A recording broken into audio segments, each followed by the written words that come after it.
Maybe the hardest moment comes when everyone is asleep, but your mind refuses to be quiet. You stare into the darkness, replaying the same conversation, the same mistake, the same fear you promised yourself you would stop thinking about. Your body is tired, yet your chest feels strangely alert. The room is silent, but inside, everything is loud. You wonder why you keep repeating patterns you understand intellectually, but still cannot seem to escape. The answer may be hiding beneath the thoughts themselves. Your mind has been practicing something for years, often without your awareness. And what has been repeated can be reshaped. You can learn to interrupt the thoughts that weaken you, rebuild your inner identity, and develop a mind that works with you instead of against you. But first, you must see what has been quietly shaping your days, because your hidden thoughts are. Chapter 1. Your hidden thoughts are shaping your daily experience. You wake before the alarm, but you do not feel rested. The room is quiet, yet your mind is already moving. You reach for your phone, see a message you were hoping for, and there is nothing there. Your chest tightens. You check the time. You think about everything waiting for you today, the unfinished work, the conversation you keep replaying, the future you cannot predict. Before your feet touch the floor, your mind has already told you that something is wrong, and because the feeling is familiar, you accept it almost automatically. You carry it into the morning without realizing that the day has begun inside your mind long before anything happens outside you. This is where change begins, not with a dramatic event, not with perfect circumstances, not with suddenly having every answer. It begins with noticing what has been happening inside you before you consciously choose anything. Most people think their lives are shaped primarily by what happens to them. A difficult conversation happens and they become anxious. A financial problem appears and they become fearful. Someone criticizes them and they begin doubting themselves. A door closes and they assume another door will close too. There is truth in recognizing that circumstances affect you. You are not a machine. Your environment matters. Other people matter. Real difficulties are real. But there is another layer that is easier to miss.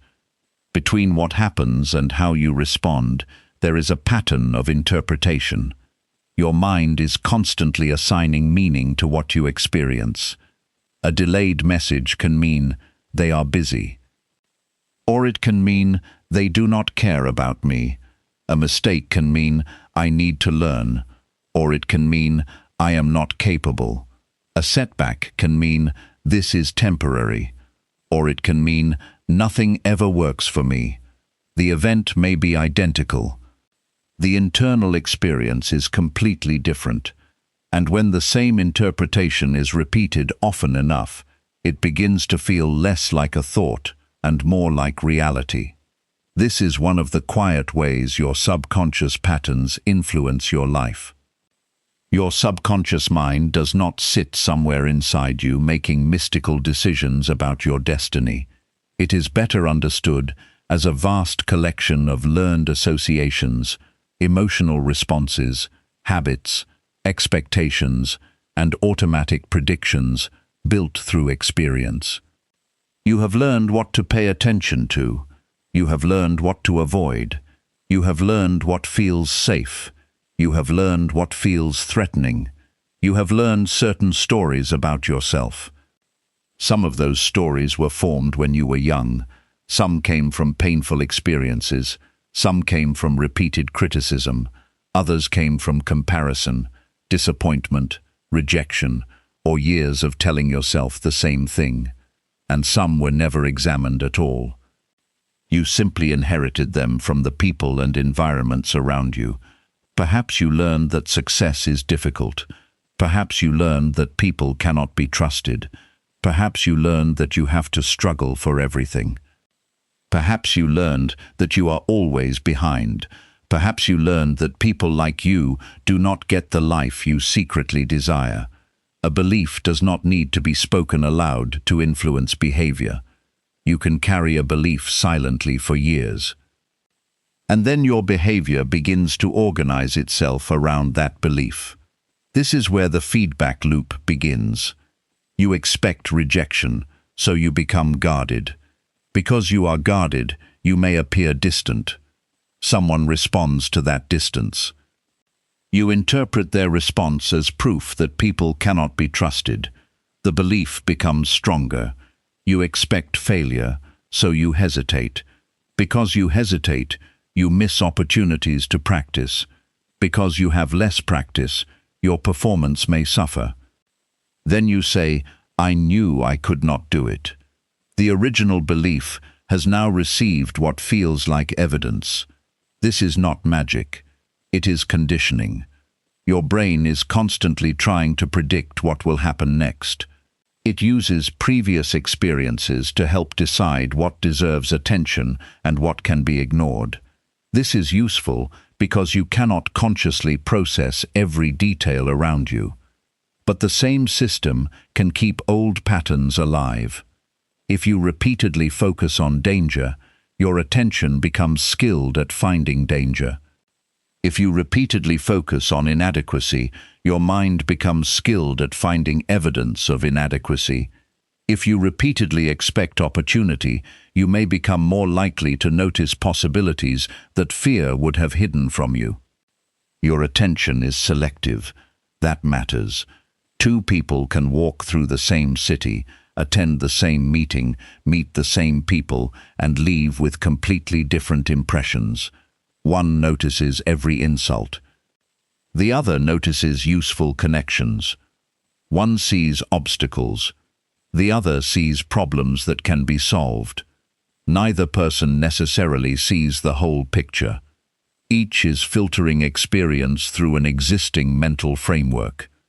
This is why changing your life often requires changing what you repeatedly bring your attention toward. You cannot control every thought that enters your mind. That is important. Trying to control every thought can create another form of anxiety. A thought can appear without your permission. Fear can appear. Doubt can appear. An old memory can appear.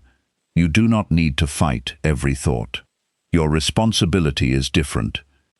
You can learn to notice what you repeatedly believe, what you repeatedly rehearse, and what you repeatedly strengthen through attention. There is a difference between having a thought and building a life around it. You may think, "I am going to fail."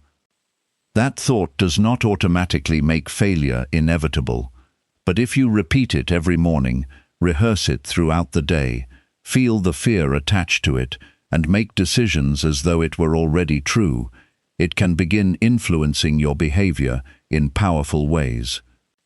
This is where the idea that your thoughts shape your reality needs to be understood carefully.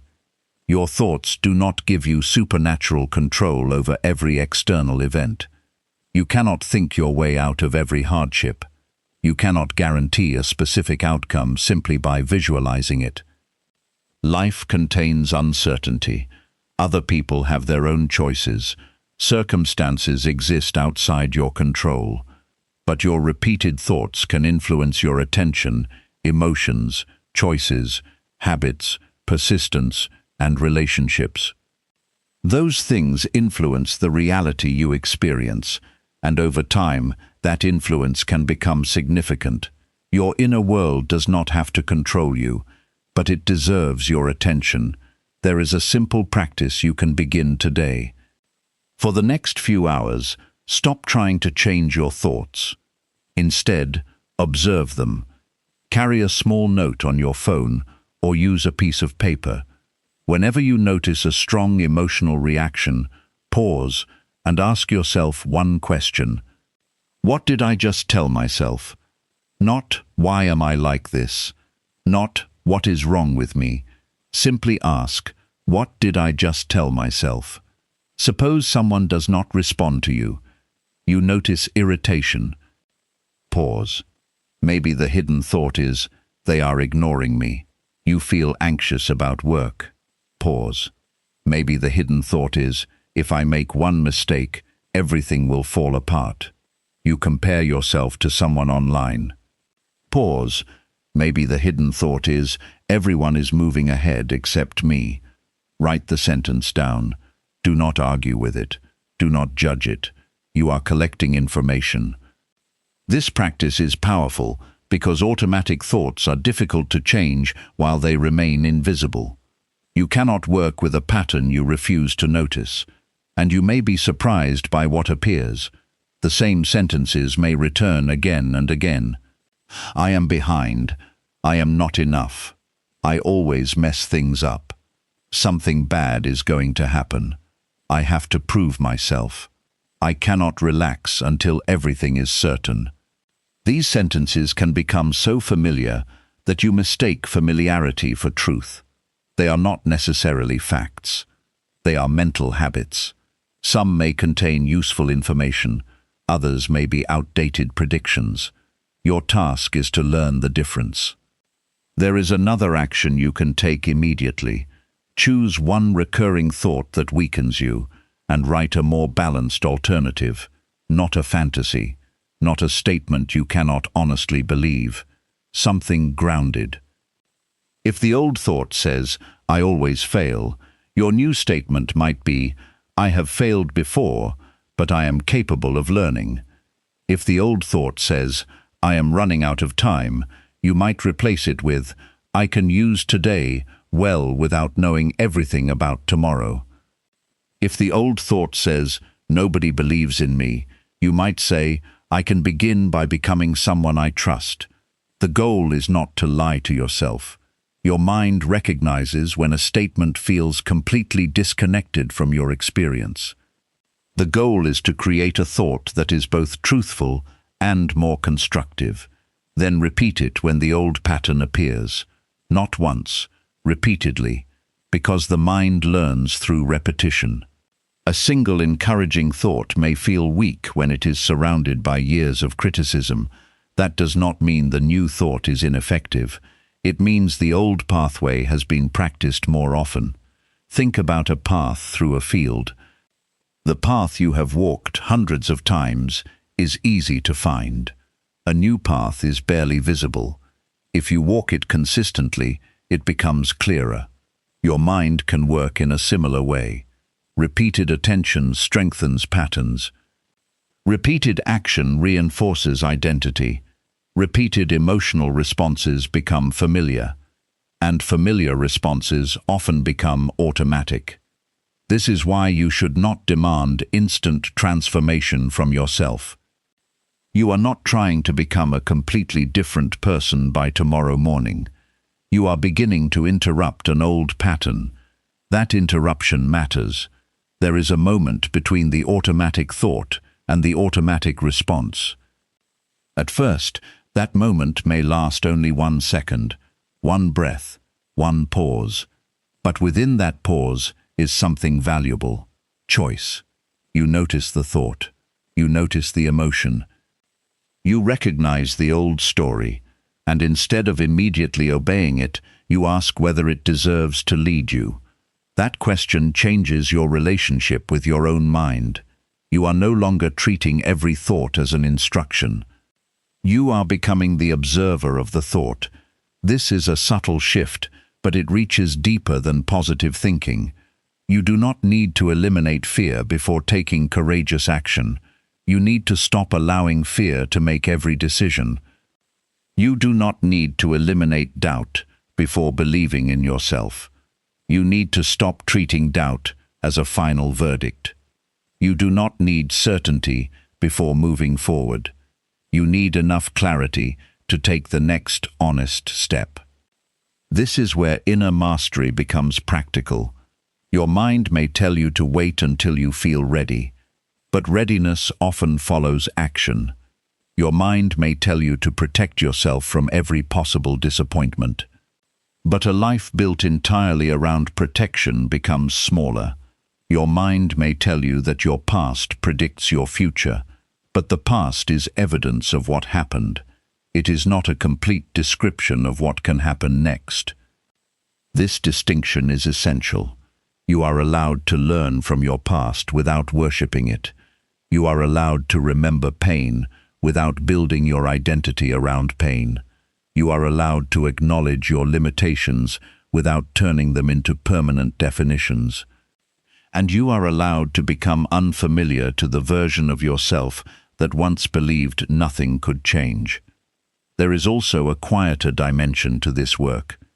When you become aware of your thoughts, you begin noticing the relationship between your inner state and the way you move through the world.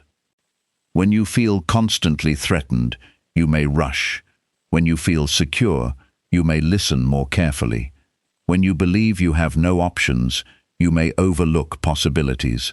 When you believe you can learn, you may experiment. The external world may not immediately change, but your way of meeting it changes. And that changes what you notice. It changes what you attempt. It changes what you tolerate. It changes what you practice. It changes the conversations you are willing to have. It changes the decisions you make when nobody is watching. That is how an internal shift can gradually become an external difference, not through a magical command to the universe. Through thousands of small choices influenced by a different internal foundation. There may be moments when you feel that nothing is changing. That is normal. Old patterns rarely disappear simply because you have recognized them once. You may catch yourself returning to the same fear. You may repeat an old reaction. You may spend an entire day lost in thoughts you did not intend to entertain. Do not use that as evidence that you are incapable of change. Awareness is not failure. Noticing the pattern is part of changing the pattern. The moment you recognize, "I am doing it again," you have already created distance between yourself and the automatic response. That distance is where conscious living begins. And as you practice noticing, another question naturally appears. If your mind has been shaped by years of experiences, repetitions, expectations, and emotional associations, then which of your deepest beliefs have been quietly directing your life without your permission? That question takes you deeper, because the visible thought is often only the surface. Beneath it may be a belief about who you are. And until you learn to see that deeper belief, the same thoughts may continue returning in different forms. Chapter 2. Awareness reveals the patterns running beneath conscious choice. You do many things each day without deciding to do them. You reach for your phone before you have even become fully awake. You answer a familiar question in a familiar way. You avoid a conversation before it begins because some part of you already expects discomfort. You sit in the same place, follow the same routine, react to the same kinds of people, and later wonder why your days seem to resemble one another. This does not mean you are powerless. It means much of human behavior operates beneath deliberate thought. Your conscious mind can make a decision in one moment, while older mental patterns quietly influence what happens next. You may sincerely decide that you want to become more confident, more disciplined, more peaceful, or more courageous.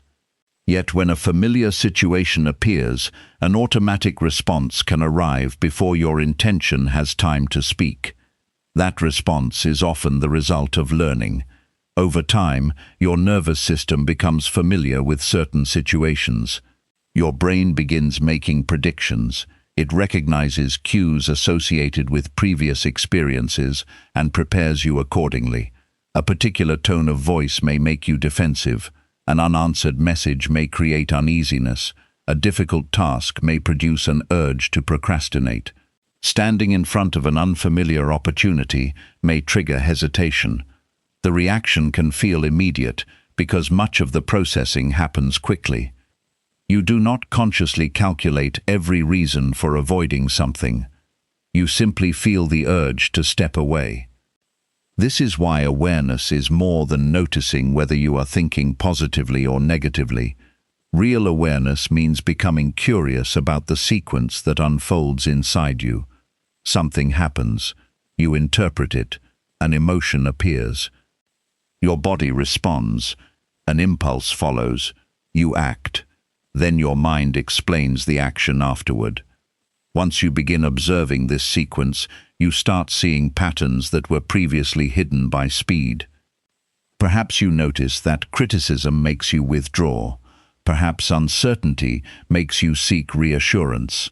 Perhaps praise makes you uncomfortable because you immediately dismiss it. Perhaps whenever you make progress, you suddenly become distracted. Perhaps you postpone important work until pressure becomes unbearable. None of these behaviors automatically proves that something is wrong with you. They are signals. Your task is not to condemn the pattern. Your task is to understand it.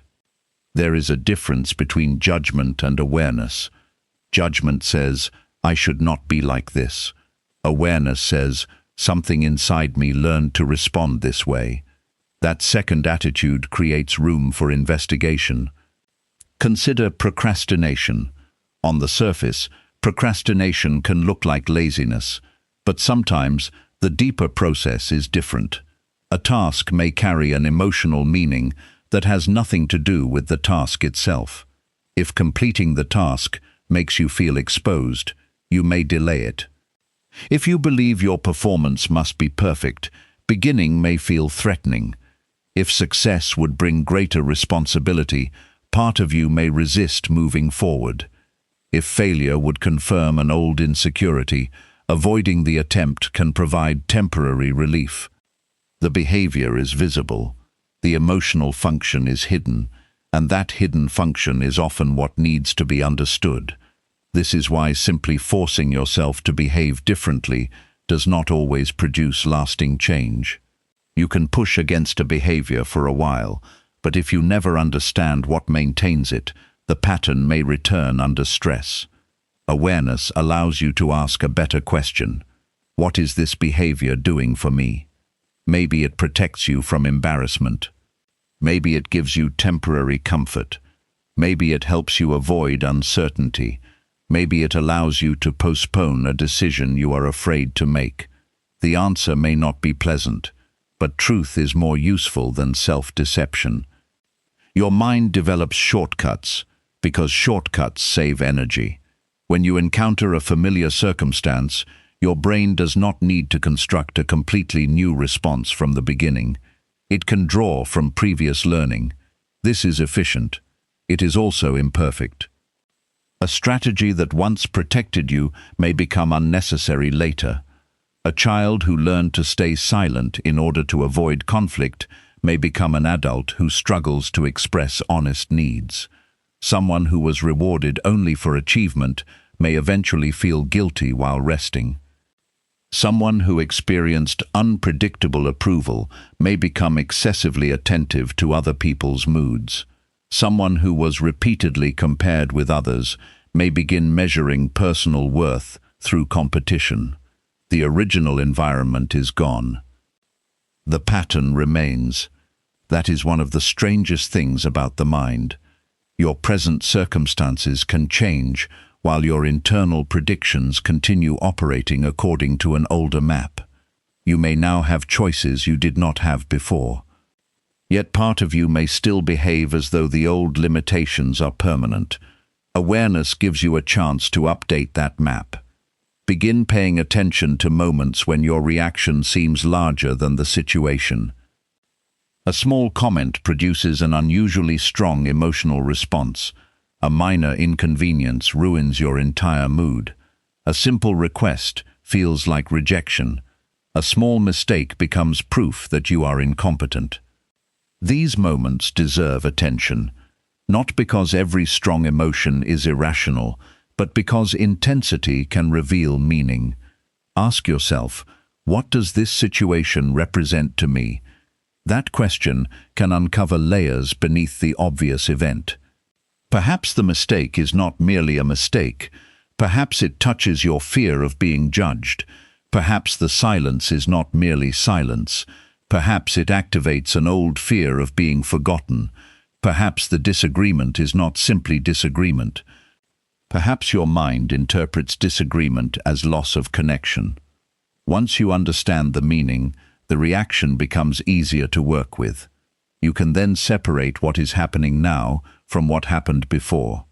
That separation is deeply important. Your current experience deserves to be evaluated on its own evidence. The person in front of you is not necessarily the person who hurt you years ago. Today's opportunity is not automatically yesterday's failure. A difficult conversation does not guarantee abandonment. A slow beginning does not predict a disappointing ending. Your nervous system may react as though these things are connected. Your conscious awareness can examine whether they truly are. This is where you begin moving from automatic living toward deliberate living. You are not trying to become perfectly conscious every second. That would be exhausting and unrealistic. Instead, you create small moments of interruption. Before answering, pause. Before assuming, check. Before withdrawing, ask why. Before saying yes automatically, notice what you feel. Before saying no from fear, examine what you are protecting. These pauses may appear insignificant. They are not. A pause gives your reflective mind time to participate.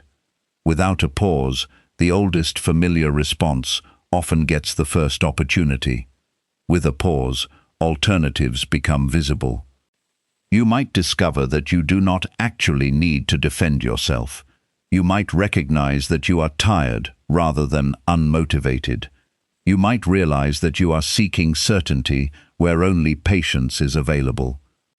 You might notice that you are trying to control another person's opinion because you have not yet learned to trust your own judgment. These discoveries are valuable because they transform vague emotional discomfort into something you can work with. There is another pattern worth watching closely: the stories you tell after something happens. Suppose you make one mistake. The event is finished. But then your mind continues. I always do this. Nothing ever goes right. I knew I would fail. This proves I am not capable. The original event may have lasted 30 seconds. The mental interpretation can continue for hours. This is where awareness protects you from turning a moment into an identity. An event is an event. A conclusion is a conclusion. They are not the same thing. You can make a poor decision without becoming a poor decision maker. You can experience rejection without becoming unworthy. You can struggle with discipline without deciding that you are permanently undisciplined. You can feel afraid without defining yourself as a fearful person. Language matters because the words you repeatedly use about yourself can shape how you perceive future experiences. Notice the difference between saying, I am terrible at this, and saying, I have not learned this skill yet. The first closes the door. The second leaves room for development. This does not mean using positive language to hide reality. If something needs improvement, admit it, but describe the problem accurately. Accuracy creates power. If you tell yourself that you are broken when the actual issue is that you lack practice, you have created a much larger problem than the one you need to solve. If you tell yourself that your life is hopeless when the actual problem is that you are exhausted and overwhelmed, you may make decisions from a distorted picture. Awareness brings the picture back into focus. For the next day, give special attention to transitions. Notice what happens when you wake up. Notice the first thoughts that appear before you interact with anyone. Notice the moment you begin work. Notice how you respond when something unexpected interrupts your plans. Notice what happens when you receive criticism. Notice what happens when someone praises you. Notice what you do when you have free time. Patterns often reveal themselves at these moments because conscious attention is lower and habitual behavior has more room to operate. Do not turn this into surveillance of yourself. You are not looking for evidence that you are flawed. You are becoming familiar with your own inner architecture. There is freedom in knowing how you work. When you understand your triggers, you can prepare. When you understand your habits, you can redesign them. When you recognize your emotional needs, you can meet them more directly. When you identify your automatic assumptions, you can question them. And when you discover that a behavior once served a purpose, you can appreciate what it tried to do for you without allowing it to govern your future. This is a more compassionate form of transformation. You do not have to hate the old version of yourself. That version was responding with the tools it had. You can respect what helped you survive while choosing methods that better serve the person you are becoming. Eventually, awareness begins revealing something even deeper. Behind repeated reactions are often repeated assumptions. Behind those assumptions are beliefs. And beliefs can quietly determine what you expect, what you attempt, what you tolerate, and what you consider possible. The next step is not simply to watch your patterns, it is to discover the beliefs beneath them. Because when you find the belief that keeps generating the same pattern, you are no longer treating the symptom. You are standing closer to the source. Chapter 3. Your deepest beliefs. Quietly direct your decisions. A belief is more than an idea you can repeat with words.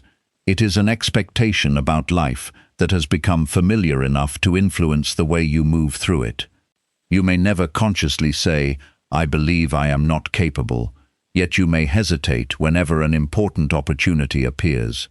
You may never announce, "I believe I must earn everyone's approval," yet you may constantly adjust yourself to keep other people comfortable.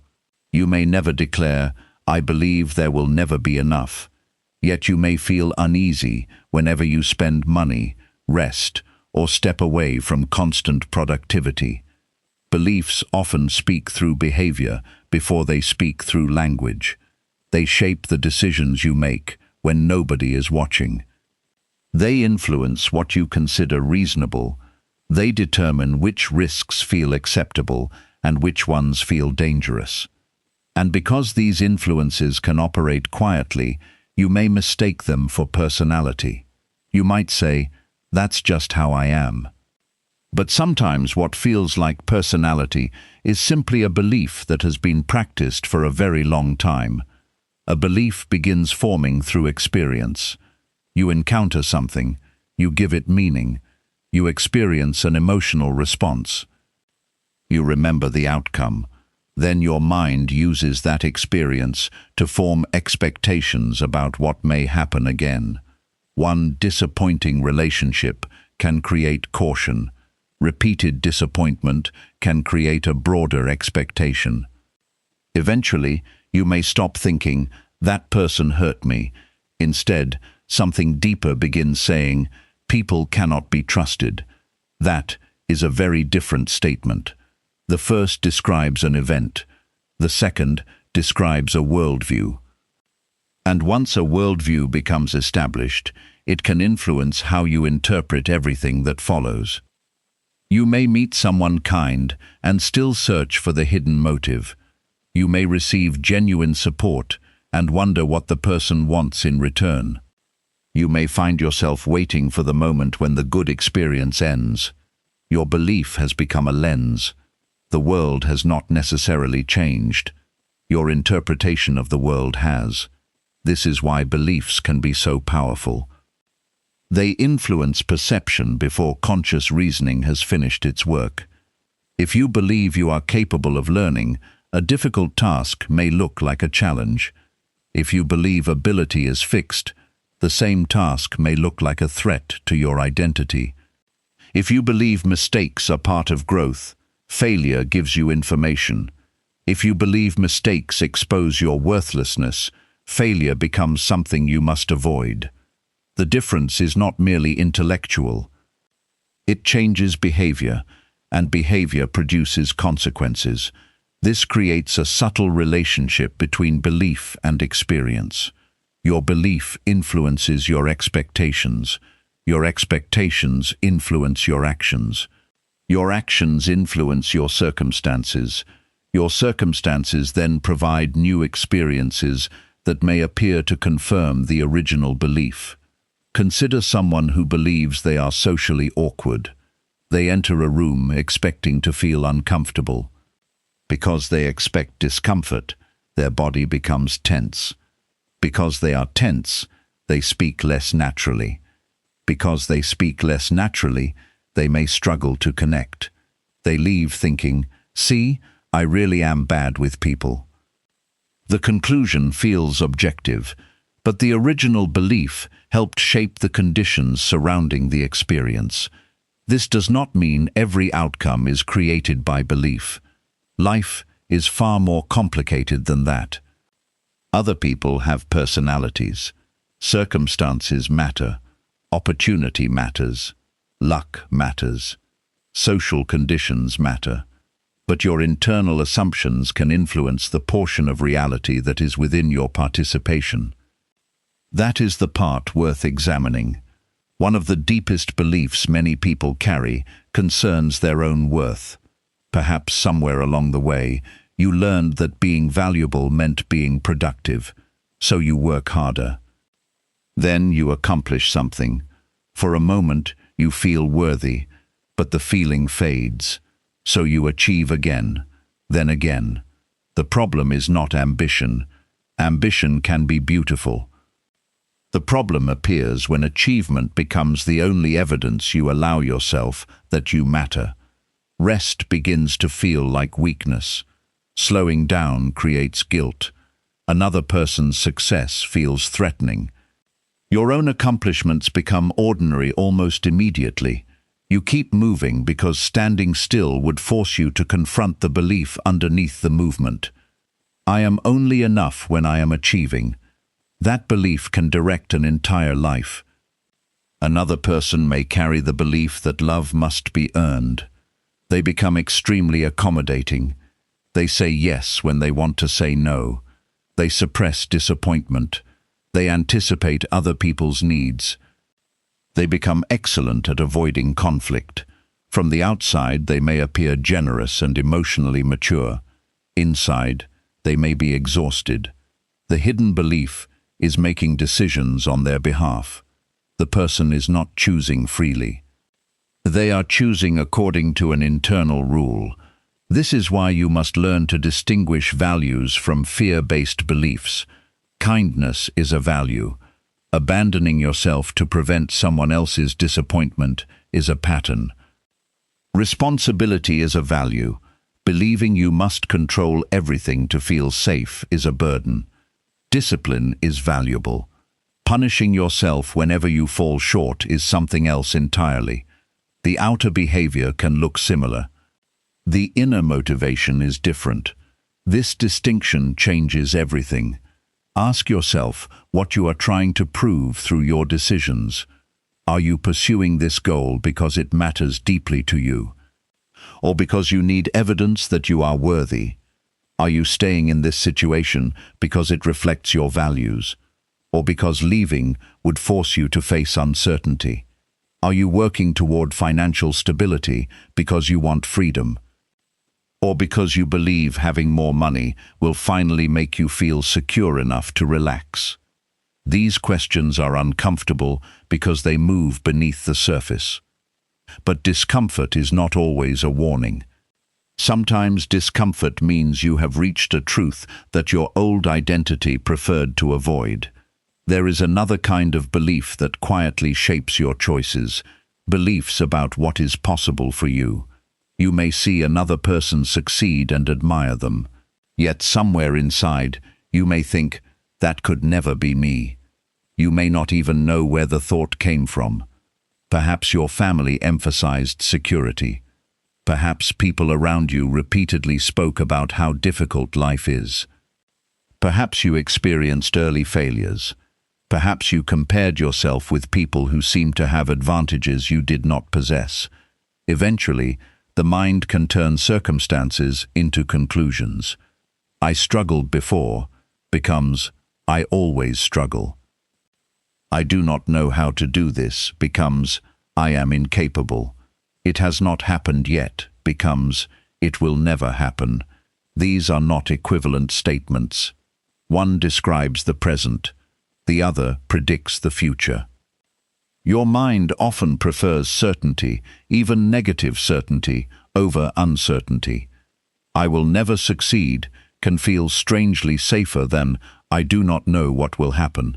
Why? Because uncertainty requires openness. It requires participation. It requires you to keep responding to reality as it develops. A fixed negative belief gives you a conclusion, and conclusions can feel safer than possibilities. But a conclusion can also become a cage. You begin making choices that preserve the belief, because changing the belief would require changing your behavior.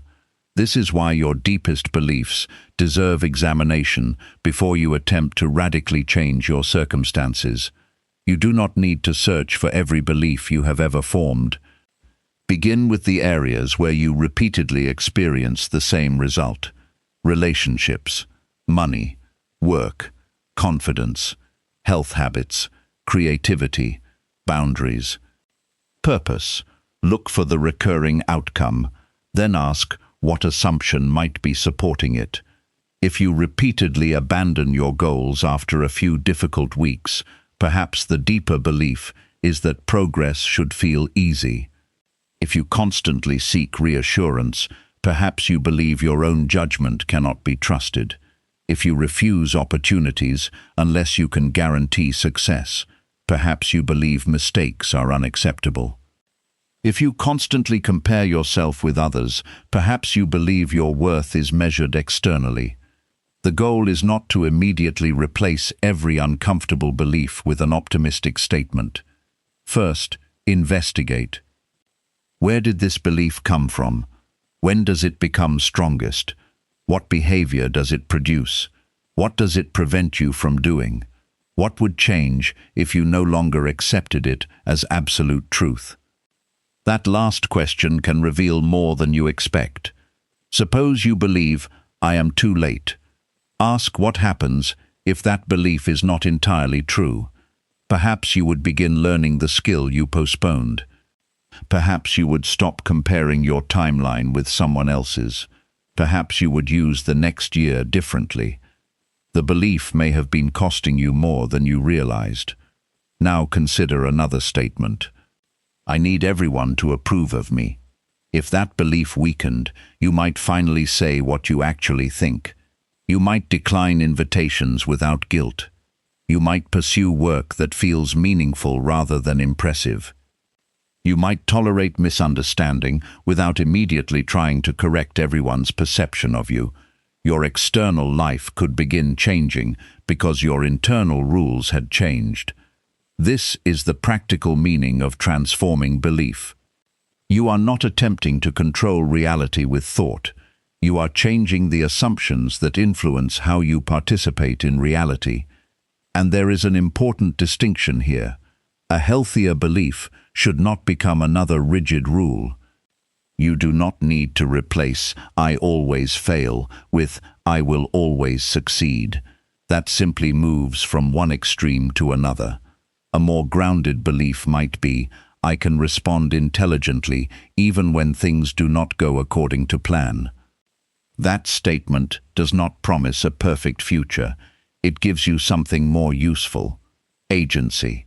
You cannot guarantee the outcome. You can develop your capacity to meet the outcome. You cannot know whether every opportunity will work. You can become someone willing to learn from the result. You cannot prevent every rejection. You can refuse to make rejection a definition of your worth. This is where belief becomes identity. The beliefs you repeatedly accept eventually influence the person you think you are. And once identity enters the picture, change becomes more personal. A behavior can be modified. An identity can resist modification because it feels like a threat to who you are. If you see yourself as someone who always gives up, persistence feels unfamiliar. If you see yourself as someone who avoids conflict, honest communication feels dangerous. If you see yourself as someone who cannot succeed, taking yourself seriously can feel almost unnatural. So do not be surprised when a new way of thinking initially feels uncomfortable. Your mind is encountering something unfamiliar. You are not necessarily doing it wrong. You may simply be stepping outside an old definition. There is a quiet moment when you begin recognizing that your life has been influenced not only by what happened to you, but by the meanings you assigned to what happened. That realization carries responsibility, but it also carries freedom, because meanings can be examined, beliefs can be questioned, assumptions can be updated, and decisions can become more intentional. You begin asking a different question before important choices, not merely, what do I feel like doing? Not merely, what will keep me safe? But, which belief is making this decision for me? Sometimes the answer will surprise you. Sometimes you will discover that fear is speaking. Sometimes old conditioning is speaking. Sometimes genuine wisdom is speaking. Your task is to learn the difference. That is where your inner work becomes practical. You begin separating instinct from anxiety, preference from avoidance, wisdom from habit, values from inherited expectations. And as those distinctions become clearer, you become capable of choosing from a deeper place. Not because every decision becomes easy, but because fewer decisions are being made automatically. Your mind begins to become a place you can observe rather than a place you must obey. And once you see that, a new responsibility appears. If your beliefs influence the choices that build your days, then changing those beliefs requires more than understanding them intellectually. You must begin giving your mind new evidence. You must live differently in small ways. You must practice the belief before it feels completely natural. That is where inner change stops being an idea and begins becoming a daily discipline. Chapter 4. A new identity begins with intentional inner change. There comes a quiet moment when you realize that changing a few habits is not enough. You may know what you should do. You may have written goals, made promises, watched inspiring videos, and decided that tomorrow will be different. Yet when tomorrow arrives, the old version of you can still seem to be waiting at the door. You postpone the difficult task. You choose the familiar response. You seek the familiar approval. You return to the familiar comfort. Then you wonder why your intentions keep losing their strength. The deeper issue may not be a lack of knowledge. It may be the identity from which you are acting. Your identity is the internal sense of who you believe yourself to be. It is the collection of assumptions, memories, roles, standards, and expectations that answer a simple question: what kind of person am I? That question quietly influences behavior. If you believe you are disciplined, keeping a promise to yourself feels natural. If you believe you are unreliable, breaking the promise may feel unsurprising. If you see yourself as someone who learns from difficulty, a setback can become part of your development. If you see yourself as someone who always gets overwhelmed, the first sign of difficulty can become permission to retreat. The behavior is visible. The identity underneath it is less visible. This is why lasting change cannot depend entirely on motivation. Motivation rises and falls.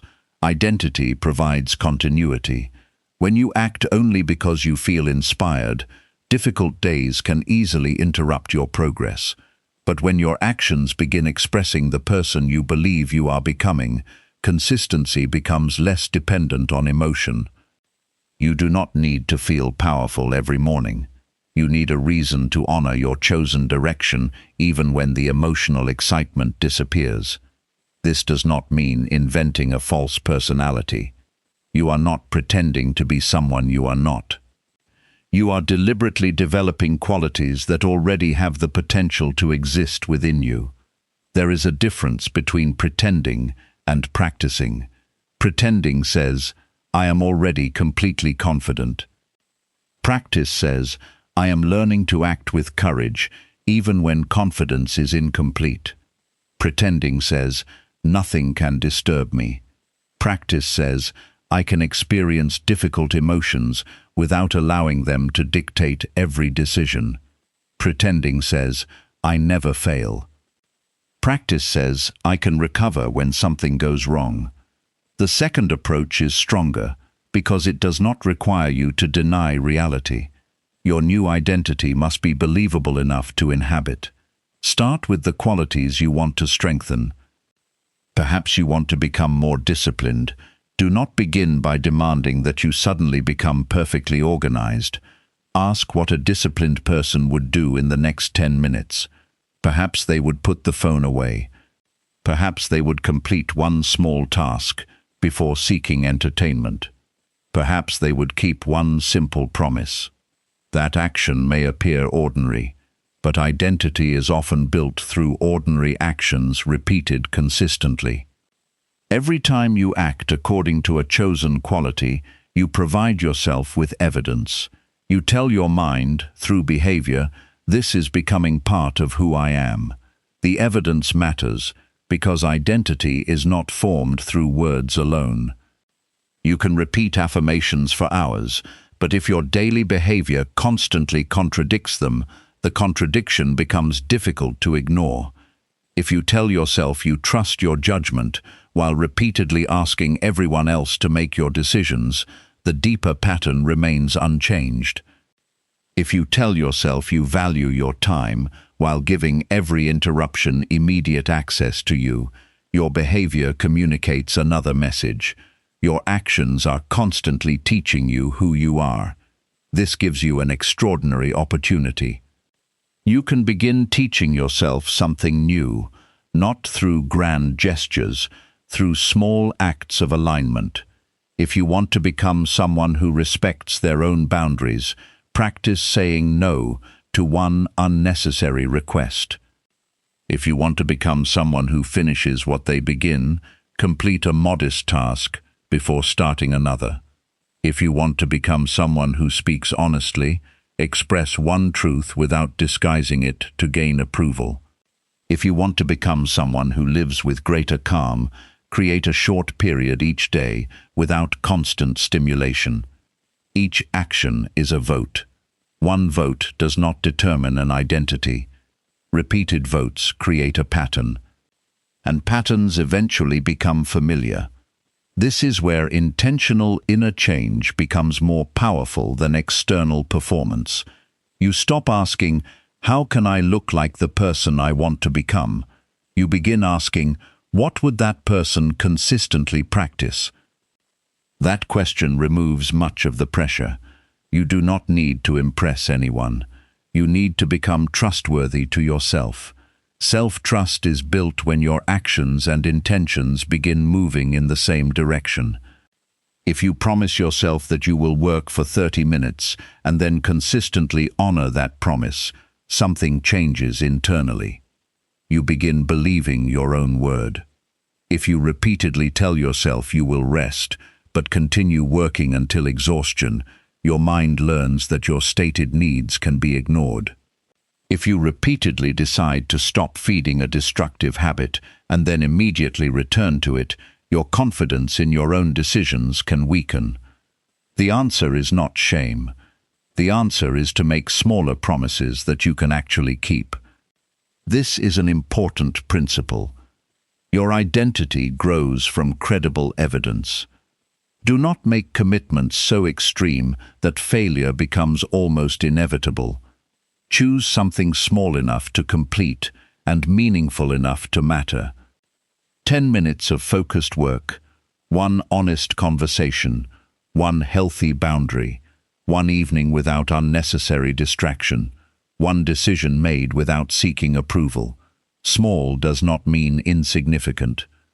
Small means repeatable, and repetition gives identity time to develop.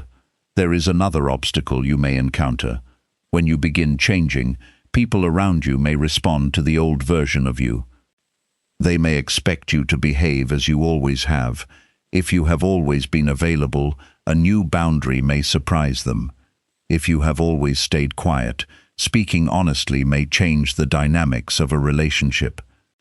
If you have always doubted yourself, taking your own goals seriously may seem unusual to those who know you. Their reaction does not necessarily mean your change is wrong. People develop expectations based on previous interactions. When your behavior changes, their expectations may need time to adjust. You do not have to announce every internal transformation. You can simply practice it. Quiet change can be powerful. You do not need applause for becoming more disciplined. You do not need permission to become more peaceful. You do not need everyone to understand why you have chosen a different way of living. There is a point where seeking recognition for your transformation becomes another form of dependence. Your growth becomes stronger when you can continue without an audience. This is especially important in an age of constant comparison. You can easily begin performing an identity rather than developing one. You post the goal before doing the work. You announce the new routine before establishing it. You collect motivational language without changing the behaviors underneath it. There is nothing wrong with sharing progress, but private evidence matters more than public declarations. What do you do when nobody is watching? That is where identity is strengthened. The private choice to continue becomes more valuable than the public appearance of progress. You may also discover that your old identity provides emotional comfort. This sounds strange, but familiar limitations can feel safer than unfamiliar possibilities. If you have always considered yourself shy, becoming more socially expressive requires uncertainty. If you have always believed you are bad with money, learning financial skills requires confronting mistakes. If you have always described yourself as unmotivated, becoming consistent means giving up the excuse that motivation is simply absent. A familiar problem can become part of your self-definition. Removing the problem can create an unexpected question. Who am I without it? That question deserves patience. You do not need to answer it immediately. Allow yourself to discover the answer through experience. Perhaps you are not naturally lazy. Perhaps you have been avoiding tasks that feel emotionally overwhelming. Perhaps you are not incapable of discipline. Perhaps your standards have been so extreme that beginning feels impossible. Perhaps you are not naturally insecure. Perhaps you have spent years measuring yourself through other people's reactions. When you question an identity, you may discover that some labels were never accurate descriptions. They were explanations you created during difficult periods. You can replace them with something more precise. Instead of, "I am lazy," perhaps, "I have difficulty beginning tasks when I feel overwhelmed."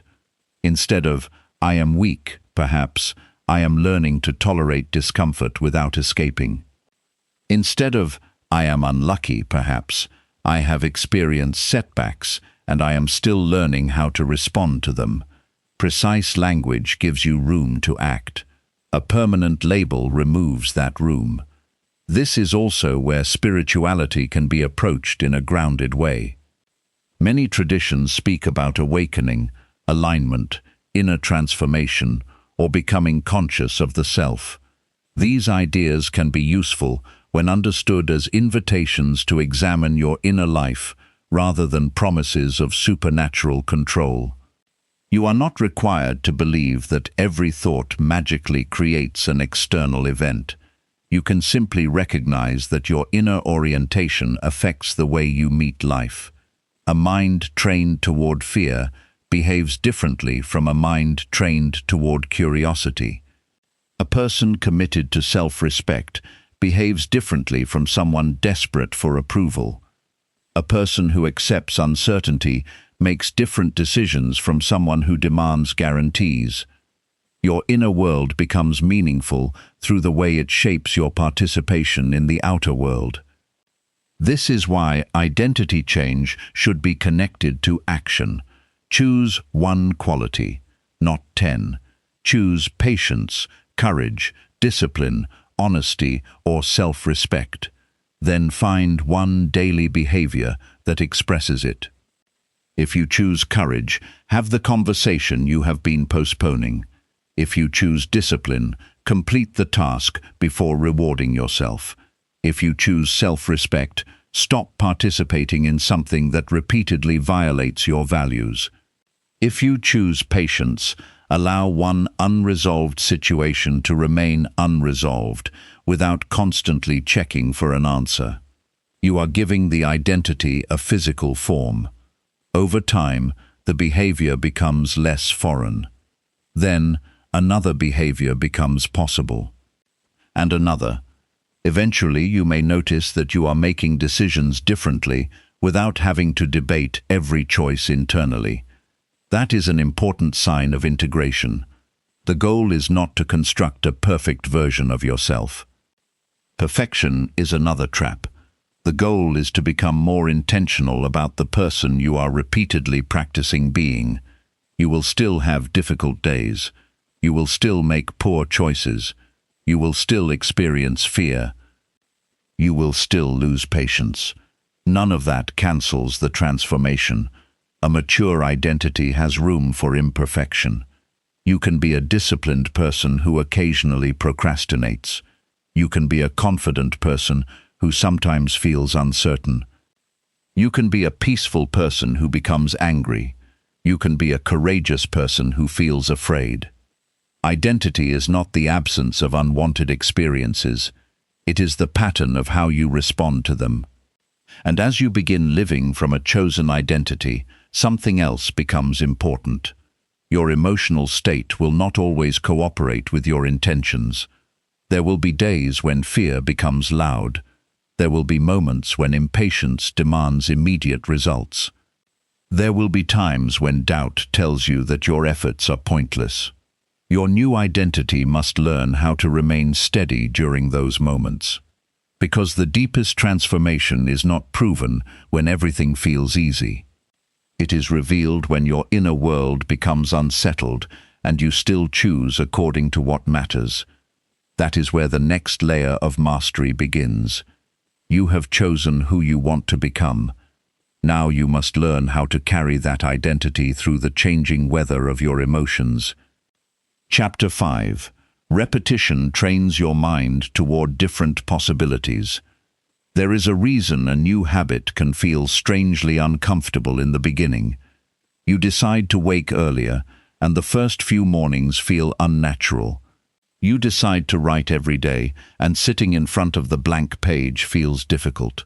You decide to respond calmly instead of reacting immediately, and suddenly every small irritation seems to test your intention. Nothing has gone wrong. Your mind is simply familiar with the old pattern.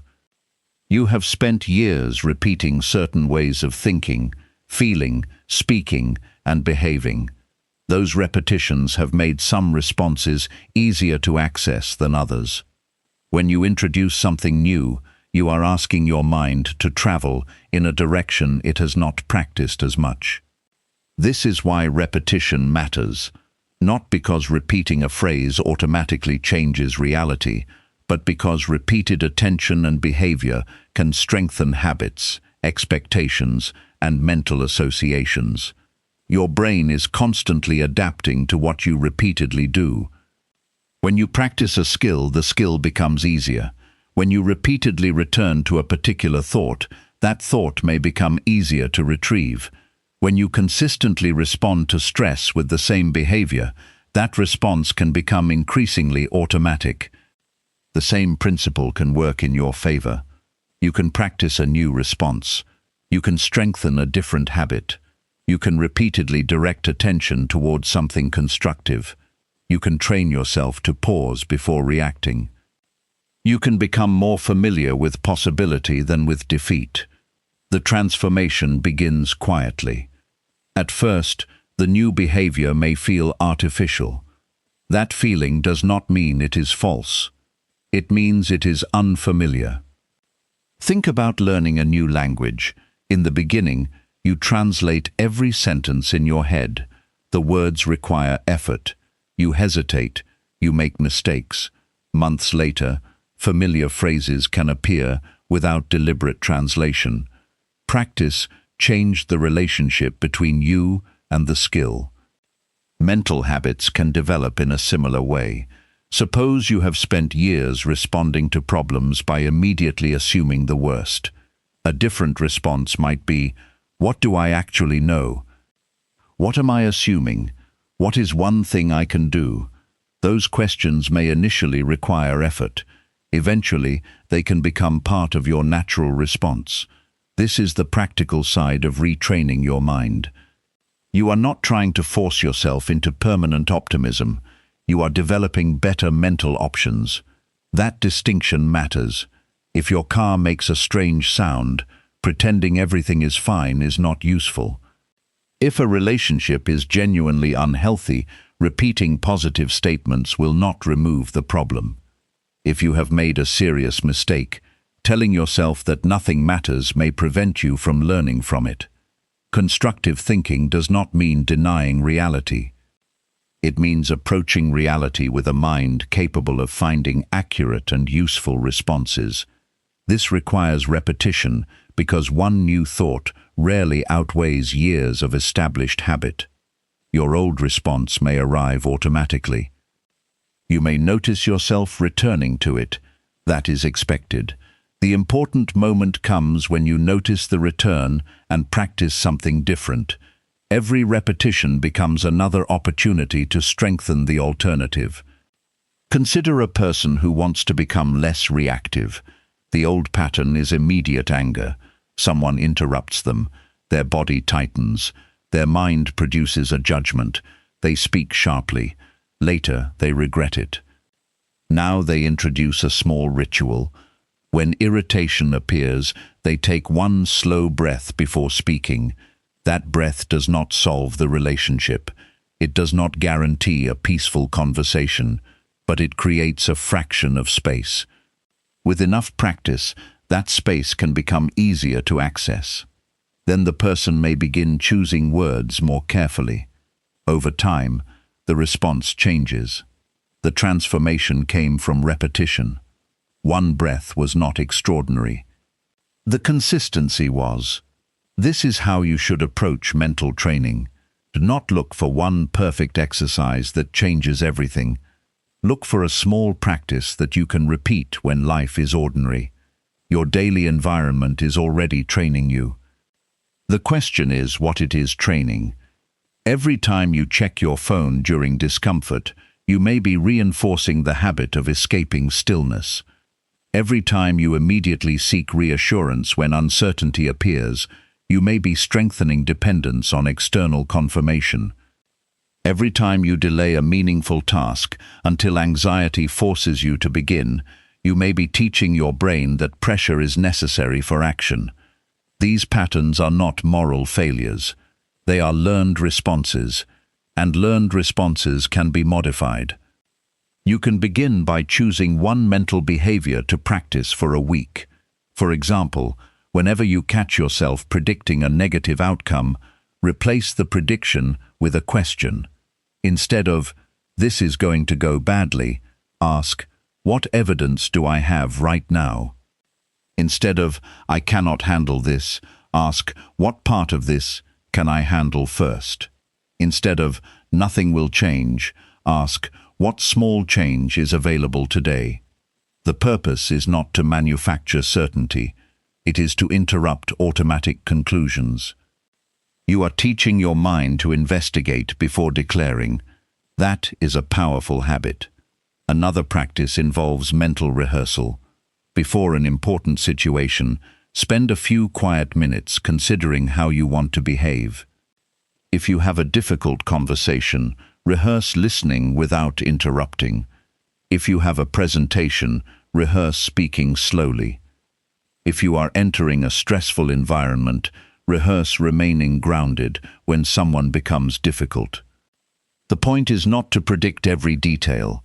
It is to become familiar with the response you want available. Athletes rehearse movements, musicians rehearse passages, speakers rehearse delivery. You can rehearse psychological responses as well. The more familiar a constructive response becomes, the easier it may be to access under pressure. But there is another element that cannot be ignored. Repetition must be connected with emotion. You do not have to create an intense emotional state every time you practice, but your mind pays attention to what feels meaningful. If you repeatedly say, "I trust myself," while simultaneously treating every decision as a crisis, the words may have little practical influence.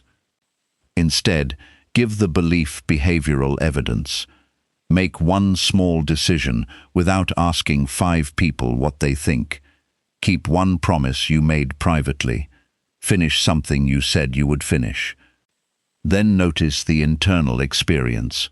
You are not merely repeating a statement. You are creating evidence that supports a new relationship with yourself. This is especially important when building self-belief. Confidence is often misunderstood as a feeling that must appear before action. In reality, confidence can grow from repeated experiences of acting, learning, adjusting, and discovering that you can cope. You do something difficult. You survive the discomfort. You learn from the result. You try again. The mind receives new information. I can handle this. That message becomes more credible because it is attached to experience. This is why you should stop waiting for your mind to feel completely convinced before beginning. Sometimes belief follows behavior. You take the step first. The internal sense of capability catches up gradually. There will also be days when repetition feels boring. That is one of the hidden tests of meaningful change. Novelty is exciting. Consistency is quiet. At the beginning, a new routine can feel powerful because it represents possibility. After several weeks, the emotional excitement may disappear. This is where many people stop. They assume the practice has stopped working because it no longer feels inspiring. But the absence of excitement is not evidence of failure. A practice that becomes ordinary may actually be becoming integrated. Brushing your teeth does not need to feel inspirational. You do it because it has become part of your life. Some forms of mental discipline eventually reach the same stage. You no longer negotiate with yourself for every small action. You simply do what you have chosen. That is a deeper form of freedom. You are no longer dependent on emotional intensity to maintain your direction. This is also why your environment matters. Repetition does not happen only through deliberate exercises. You repeatedly consume information. You repeatedly hear certain voices. You repeatedly visit certain environments. You repeatedly have certain conversations. All of these experiences can influence what becomes familiar. If every morning begins with comparison and alarming information, your mind may start the day in a state of heightened vigilance. If you regularly spend time with thoughtful people, meaningful ideas, useful books, creative work, or quiet reflection, you introduce different material into your mental environment. This does not mean creating a perfectly positive world around yourself. That would be impossible. It means becoming selective about what receives repeated access to your attention. Attention is a limited resource. Where it goes repeatedly matters. Your mind cannot treat everything as equally important. Repeated exposure tells it what deserves priority. This is why a single negative comment can sometimes stay with you longer than 10 positive ones. The mind may assign special importance to threatening information. You can respond by intentionally giving more space to balanced evidence. At the end of the day, ask yourself what your attention practiced. Did you spend the day rehearsing resentment? Did you repeatedly compare your life with someone else's? Did you mentally argue with conversations that had already ended? Did you practice solving problems? Did you notice moments of gratitude? Did you give yourself permission to rest? Did you return to the task that mattered? These questions are not for self-criticism. They are for direction. Your days are filled with repetitions. Those repetitions are shaping what feels normal. So choose them carefully. If you want patience, practice waiting without immediately reaching for distraction. If you want focus, practice staying with one task after the first urge to switch appears. If you want courage, practice taking manageable actions while uncertainty is present. If you want inner peace, practice allowing some questions to remain unanswered. If you want greater self-respect, practice making decisions that honor your values, even when approval is unavailable. Each repetition strengthens familiarity. Each familiar response becomes easier to access. And gradually, what once required effort can begin to feel like part of you. This is where the idea of frequency can be used as a metaphor rather than a scientific claim. Your repeated mental and emotional patterns create a recognizable inner atmosphere. A mind that repeatedly rehearses fear tends to approach life differently from a mind that repeatedly practices curiosity. A person who constantly expects rejection may behave differently from someone who expects relationships to be explored with openness. You can describe this as changing your inner frequency if the language is meaningful to you. But the grounded mechanism is found in attention, learning, emotion, behavior, and repetition. You do not need supernatural certainty to benefit from the practice. You need consistency, and consistency becomes easier when the practice is small enough to survive ordinary life. Choose something you can perform on your worst reasonable day, not your perfect day, your tired day, your distracted day, your disappointing day. That is the standard. If the practice only works when you feel inspired, it is not yet stable. Make it simple. 5 quiet minutes. 1 deliberate response, 1 completed promise, 1 page, 1 difficult conversation, 1 moment of pausing before reacting. Then repeat. The mind learns from what you consistently demonstrate. And eventually the question changes. You stop asking whether you can become different. You begin asking what kind of difference you are practicing every day. Because repetition does more than shape habits. It influences expectation, and once your expectations begin changing, you may notice something even more subtle.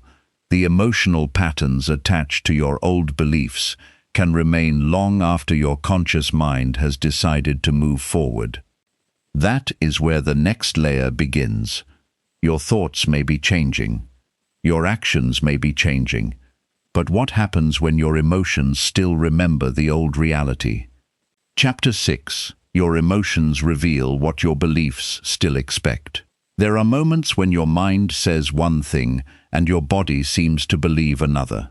You tell yourself that you are ready for a new beginning, yet your stomach tightens when the opportunity arrives. You tell yourself that you trust someone, yet you become uneasy when they take longer than expected to respond. You tell yourself that the past is over, yet a familiar situation suddenly brings back the same tension you thought you had left behind. This can be confusing. You may wonder why you still feel afraid when you have already decided to think differently.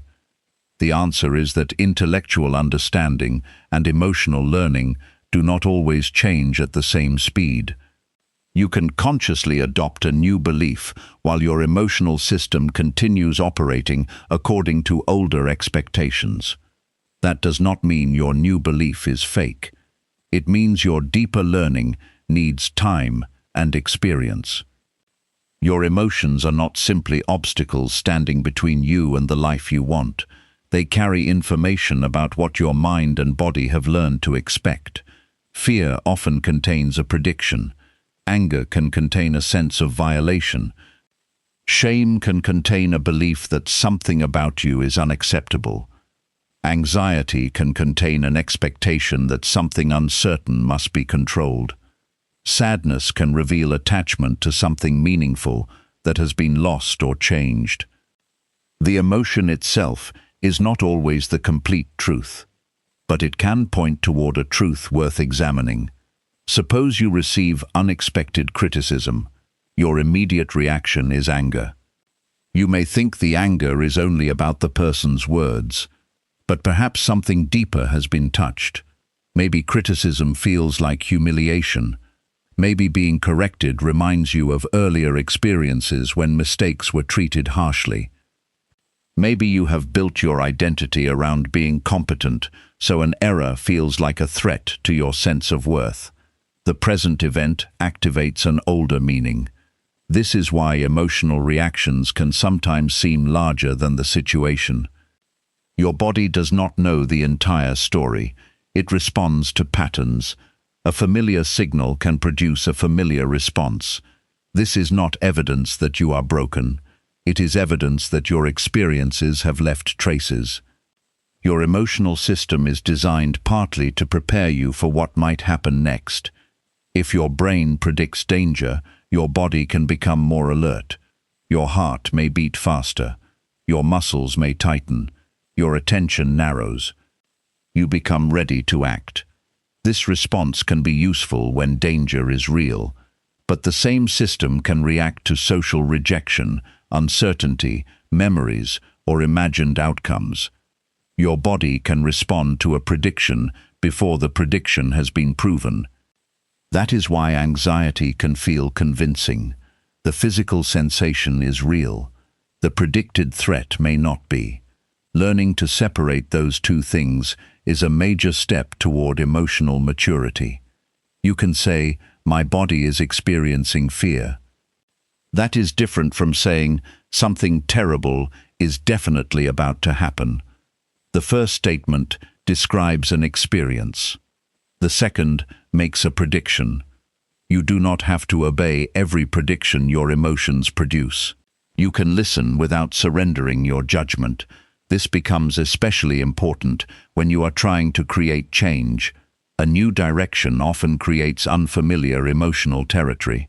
You may decide to leave an unhealthy pattern, but guilt appears. You may establish a boundary, but anxiety follows. You may pursue an ambitious goal, but doubt becomes louder. You may stop chasing someone's approval, but loneliness briefly appears.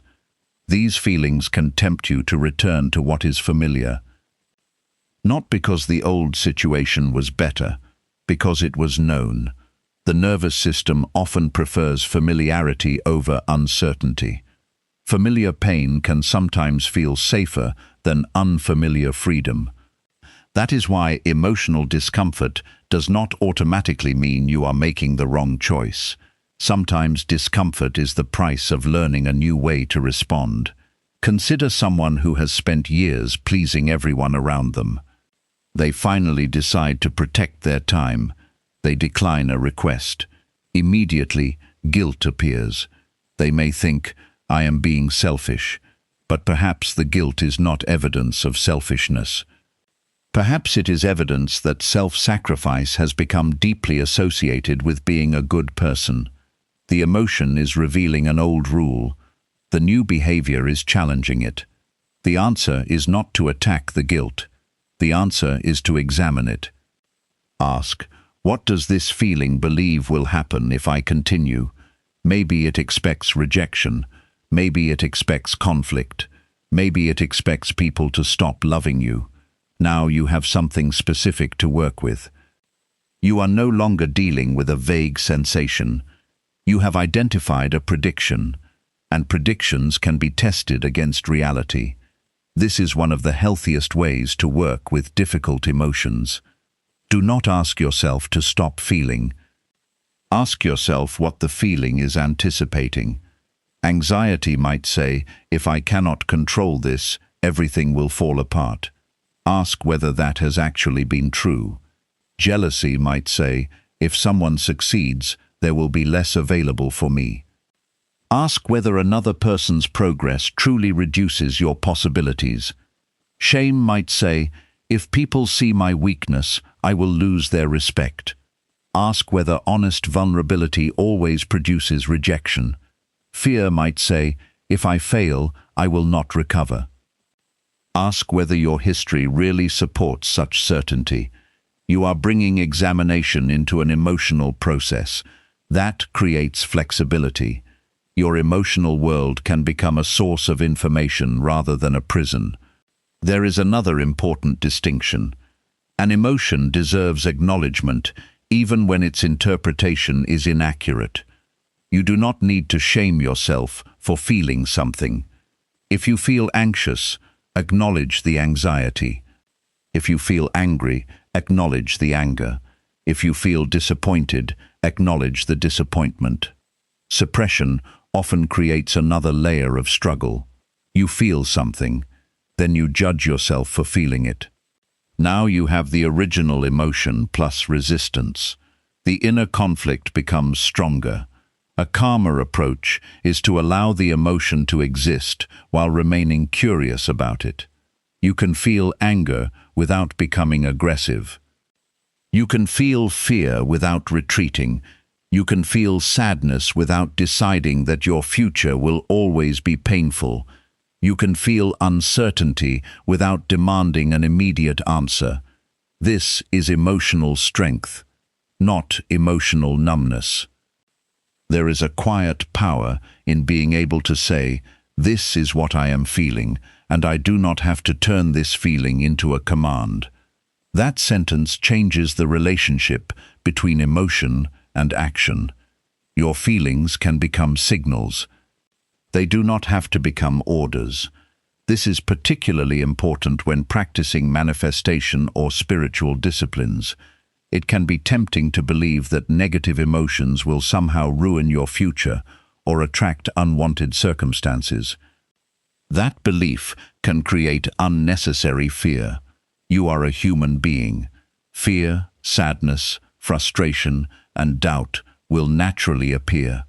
Their presence does not mean you have failed at personal growth. It does not mean you have destroyed your progress. It does not mean reality is punishing you. A grounded approach is more compassionate. Your emotional state influences your behavior and attention. That matters. But an unwanted feeling is not a supernatural command that determines what happens outside you. You can experience an anxious morning and still make a wise decision. You can have a difficult afternoon and still maintain your values. You can feel uncertain and continue building something meaningful. This understanding removes a great deal of pressure. You no longer have to monitor every emotional fluctuation. You can allow the inner weather to change. What matters is how you relate to it. There is also a difference between emotional regulation and emotional suppression. Regulation means creating enough space to experience an emotion without being overwhelmed by it. You may breathe slowly. You may step away from a heated conversation. You may walk. You may write down what you are feeling. You may speak with someone you trust. You may wait before making an important decision. Suppression says, "I should not feel this." Regulation says, "I feel this, and I can choose how to respond." The second approach respects both your emotional reality and your ability to act consciously. Try a simple practice when a strong emotion appears. Before explaining the situation, describe the physical experience. Notice your shoulders. Notice your jaw. Notice your breathing. Notice the temperature of your skin. Notice whether your chest feels tight or your stomach feels unsettled. Then name the emotion as accurately as you can. Fear, anger, sadness, embarrassment, loneliness, frustration, uncertainty. Naming an emotion can create psychological distance from it. You are not saying, "I am fear." You are saying, "Fear is present." That difference may seem small. It is not. One defines the self, the other describes a temporary experience. Then ask what the emotion expects. What does this feeling believe is about to happen? The answer may reveal an old assumption. Maybe it expects abandonment, maybe it expects failure, maybe it expects humiliation, maybe it expects loss of control. Now ask another question. What would I choose if I did not need to obey that prediction? Do not rush to answer. Give yourself a few quiet seconds. Perhaps the answer is to speak honestly. Perhaps it is to wait. Perhaps it is to continue. Perhaps it is to leave. Perhaps it is to gather more information. The goal is not always to choose the most comfortable option. Sometimes growth requires an uncomfortable decision. The goal is to choose deliberately rather than automatically. This practice becomes especially valuable during periods of success. You might think difficult emotions only appear when life goes badly. Not always. Positive change can activate fear too. A new relationship can create fear of losing it. Financial improvement can create anxiety about maintaining it. Recognition can create pressure to perform. Success can challenge the identity you built around struggle. When something good begins happening, part of you may wonder whether it will last. You may become suspicious of happiness. You may unconsciously create problems because uncertainty feels uncomfortable. This is another reason emotional awareness matters. You are learning not only to tolerate difficulty, you are learning to tolerate possibility. Sometimes the unfamiliar experience is not failure. It is receiving something you once believed was unavailable to you. Your emotional system may need time to adjust. Give it that time. Do not demand that your body immediately feel safe in circumstances it has never practiced handling. Instead, provide repeated experiences of safety, competence, honesty, and stability. Let your system learn through evidence. This is where emotional change connects with the work you have already begun. Your thoughts influence your interpretations. Your interpretations influence emotional responses. Your emotions influence behavior. Your behavior creates experiences. Those experiences then provide new information. The process is ongoing. And when you intentionally respond differently, you begin creating experiences that challenge the old prediction. You speak up and discover that disagreement does not destroy the relationship. You attempt something difficult and discover that mistakes are survivable. You set a boundary and discover that respectful relationships can withstand it. You rest and discover that your responsibilities do not collapse simply because you paused. These experiences become emotional evidence. They teach your system something words alone cannot always teach. You begin learning safety through experience. You begin learning confidence through participation. You begin learning trust through consistency.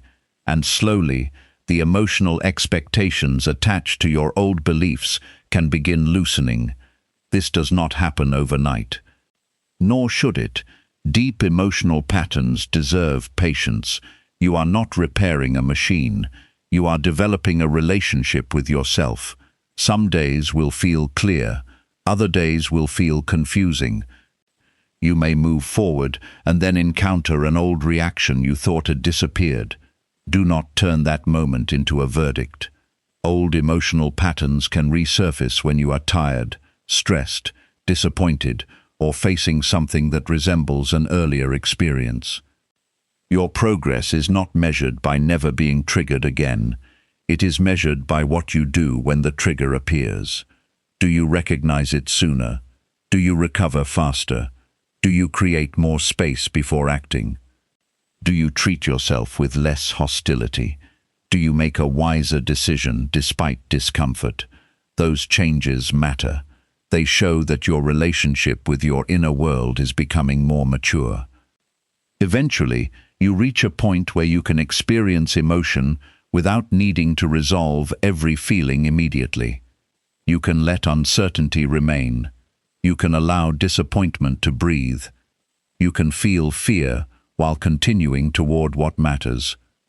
And that ability prepares you for a deeper lesson, because even after you understand your emotions, practice new responses, and become more capable of regulating yourself, another force can quietly interfere with your peace: the desire to make everything happen on your preferred timeline. The need to know exactly when the result will arrive, the urge to control every variable. And when that urge becomes stronger than your trust, even progress can begin to feel like a struggle. That is where you must learn the difference between committed action and attachment to outcome. Chapter 7. Detachment releases the need to control every outcome. There is a particular kind of exhaustion that comes from trying to control what has not yet happened. You check the message again. You refresh the page. You calculate the possibilities. You replay the conversation and search for the perfect sentence you should have said. You wonder whether the opportunity will work, whether the person will stay, whether the decision will produce the result you hoped for. Nothing new has happened, yet your mind is already living through 10 possible futures. This is the burden of attachment. You are not simply caring about an outcome, you are making your inner peace dependent upon it. There is a difference. Desire says, I would love for this to happen. Attachment says, I need this to happen before I can feel okay. Commitment says, I will give this my best effort. Control says, I must make every variable cooperate. These may look similar from the outside. Internally, they create very different experiences. Detachment begins when you understand that caring deeply does not require gripping tightly. You can want something without making it the condition for your happiness. You can work toward a goal without demanding certainty. You can love someone without trying to control their every response. You can prepare carefully while accepting that preparation does not provide a guarantee. This is not passivity. It is not giving up. It is not pretending that outcomes do not matter. Detachment is the ability to participate fully while releasing your demand that reality obey your preferred script. That distinction can change the way you pursue almost everything. Think about a goal that matters deeply to you. Perhaps you want a new career. Perhaps you want financial stability. Perhaps you want a relationship to develop. Perhaps you are building something creative.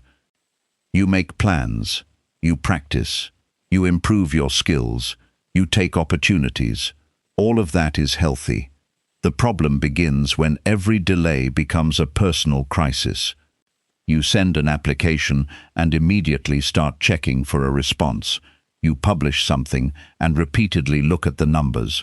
You express your feelings and then analyze every word the other person uses. Your attention becomes trapped at the point of outcome. Instead of living the process, you constantly monitor the result. This creates mental tension. You cannot fully focus on today's action because part of your attention is standing at the door waiting for tomorrow. The mind wants certainty because certainty feels safe. But life does not offer certainty on demand. You can make a careful decision and still encounter an unexpected obstacle. You can treat someone with love and still be misunderstood. You can work diligently and still experience a setback. You can make a wise plan and discover that circumstances require you to change it. The mature response is not to stop caring, it is to become flexible. Your goal can remain steady while your route changes. This is one of the most important forms of inner freedom. You decide what is yours to influence. Then you invest your energy there. Your preparation is yours. Your effort is yours. Your honesty is yours. Your boundaries are yours. Your attention is yours. Your response is yours. Other people's choices are not fully yours. Timing is not fully yours. Market conditions are not fully yours. Chance is not fully yours. The final result is not always fully yours. The mind suffers when it repeatedly tries to possess what it can only influence. Detachment returns your energy to the territory where it can actually be used.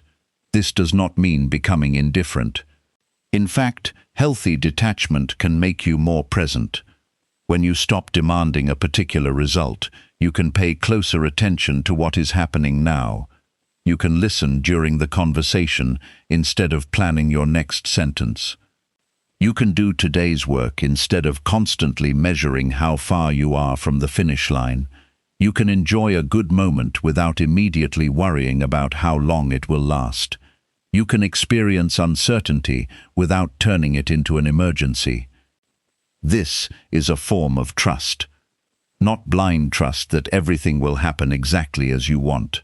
Trust that you can meet reality as it unfolds. That is a stronger promise. You may not control what arrives.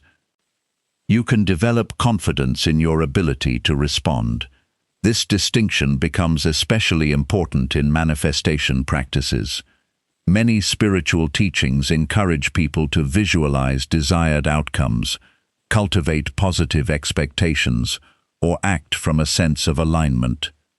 These practices can be meaningful when they help clarify values, strengthen motivation, and direct attention, but they become harmful when they create the belief that you must maintain perfect thoughts or emotions to force a particular external result.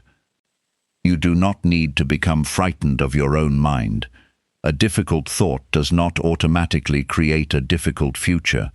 A moment of doubt does not cancel your intentions. A sad afternoon does not mean you have somehow ruined your life. You are human. Your internal state will change. Detachment allows you to stop monitoring yourself so obsessively. You can hold a vision while allowing reality to remain reality. Perhaps something you want arrives later than expected.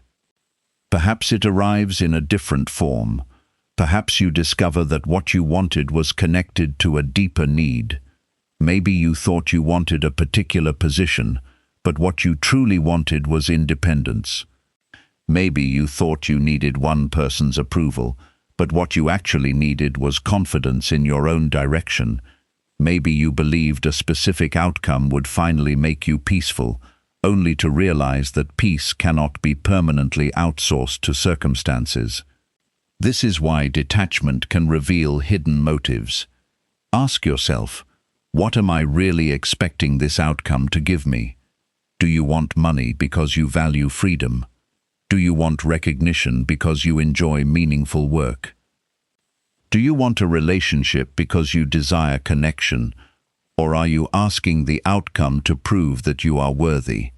The difference matters. When an outcome carries the responsibility of proving your worth, every delay feels like rejection. When the outcome is connected to a genuine value, you can pursue it with greater steadiness. You still care, but you no longer make it responsible for defining you. This is where the need for control begins to loosen. You stop treating uncertainty as an enemy. You start treating it as a natural feature of life. You can prepare for possibilities without mentally living through every one of them. If you are waiting for an important decision, decide how often you will check for updates.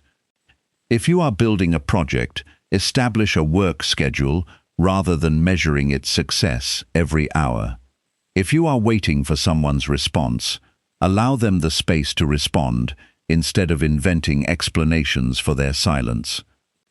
If you are uncertain about a future choice, gather the information available today and accept that some clarity may only come through time. These are practical forms of detachment. They give your mind boundaries.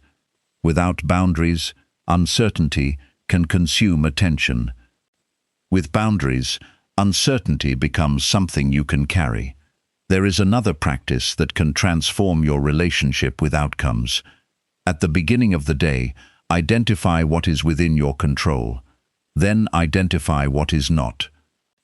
Your effort belongs in the first category. The final outcome may belong partly or entirely in the second. This simple distinction can prevent enormous amounts of wasted mental energy. Suppose you have an interview.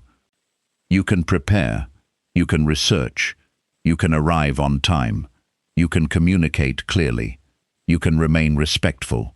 You cannot control the interviewer's final decision.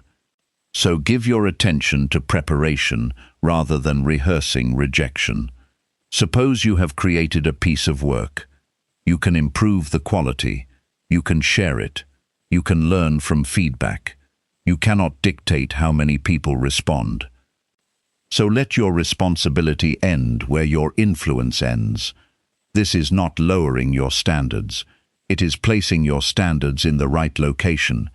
You can demand excellence from your effort without demanding certainty from reality.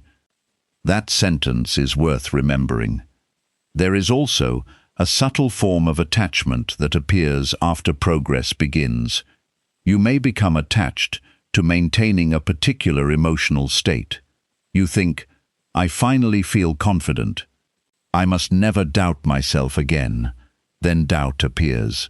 You panic. You think you have lost your progress. But emotional freedom does not mean permanent emotional consistency. Confidence can coexist with uncertainty. Peace can coexist with sadness. Courage can coexist with fear. You do not need to preserve one state forever. You need the capacity to move through changing states without abandoning yourself. Detachment applies to emotions too. You can allow a feeling to rise and fall without making it your identity. You can experience a disappointing day without declaring the entire week ruined. You can experience a setback without rewriting your entire future. You can enjoy success without demanding that every future experience match it. Everything changes. Relationships change. Careers change. Bodies change. Plans change. Emotions change. Emotions change. The ability to live well depends partly on learning how to participate in change without requiring permanent guarantees. This is where surrender becomes meaningful. Surrender is often misunderstood as weakness. Real surrender is not saying, I cannot do anything. It is saying, I will do what is mine to do, and I will stop exhausting myself trying to command what belongs outside my control. You still act. You still plan. You still protect what matters. You still correct your mistakes. You still pursue meaningful goals, but you stop demanding that every action produce an immediate reward. You give reality room to unfold. There may be times when the correct action is to persist. There may be times when the correct action is to change direction.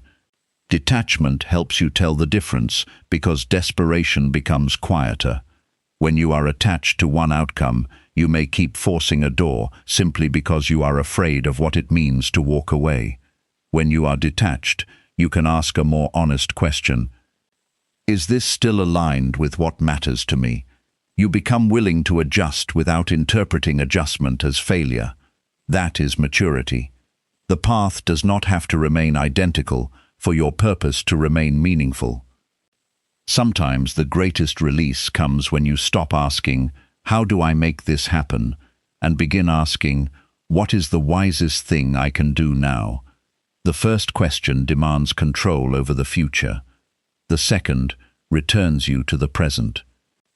Your life is lived in the present, not in the outcome you are waiting for, not in the conversation you keep rehearsing, not in the version of tomorrow you are trying to guarantee. Right now, there is something you can do.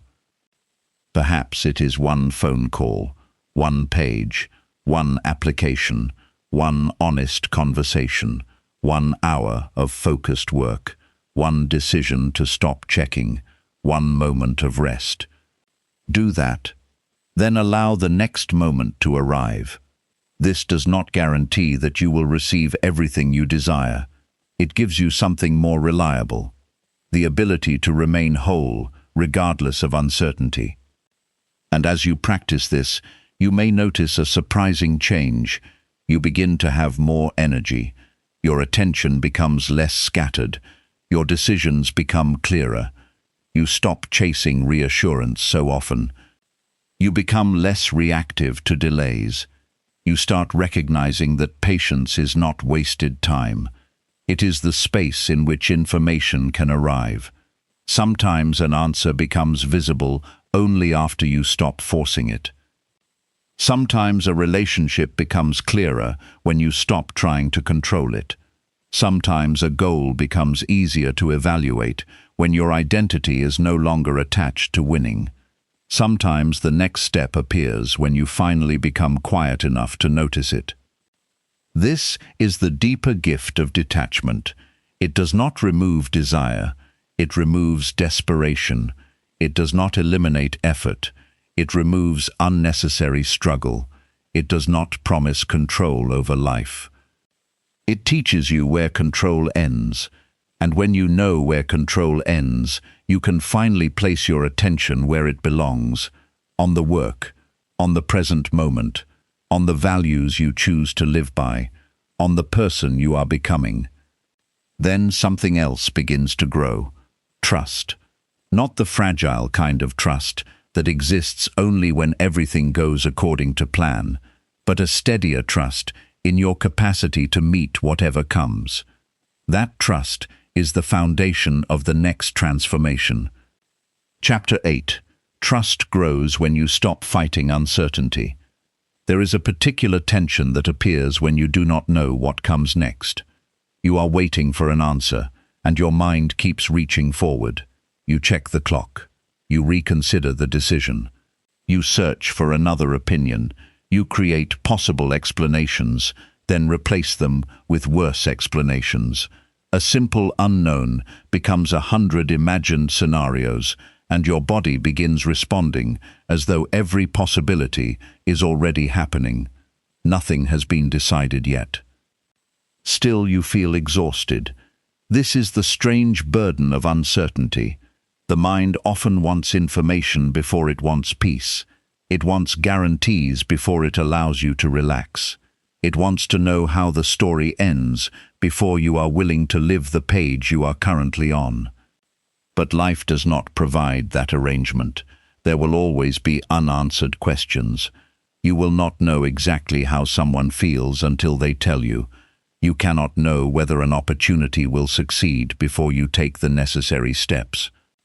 You cannot predict every change in your career, relationships, finances, or personal growth. You can prepare. You can learn. You can make careful choices. But preparation is not the same as certainty. And learning to live with that distinction is one of the quietest forms of strength. Trust does not mean believing that everything will happen exactly as you wish.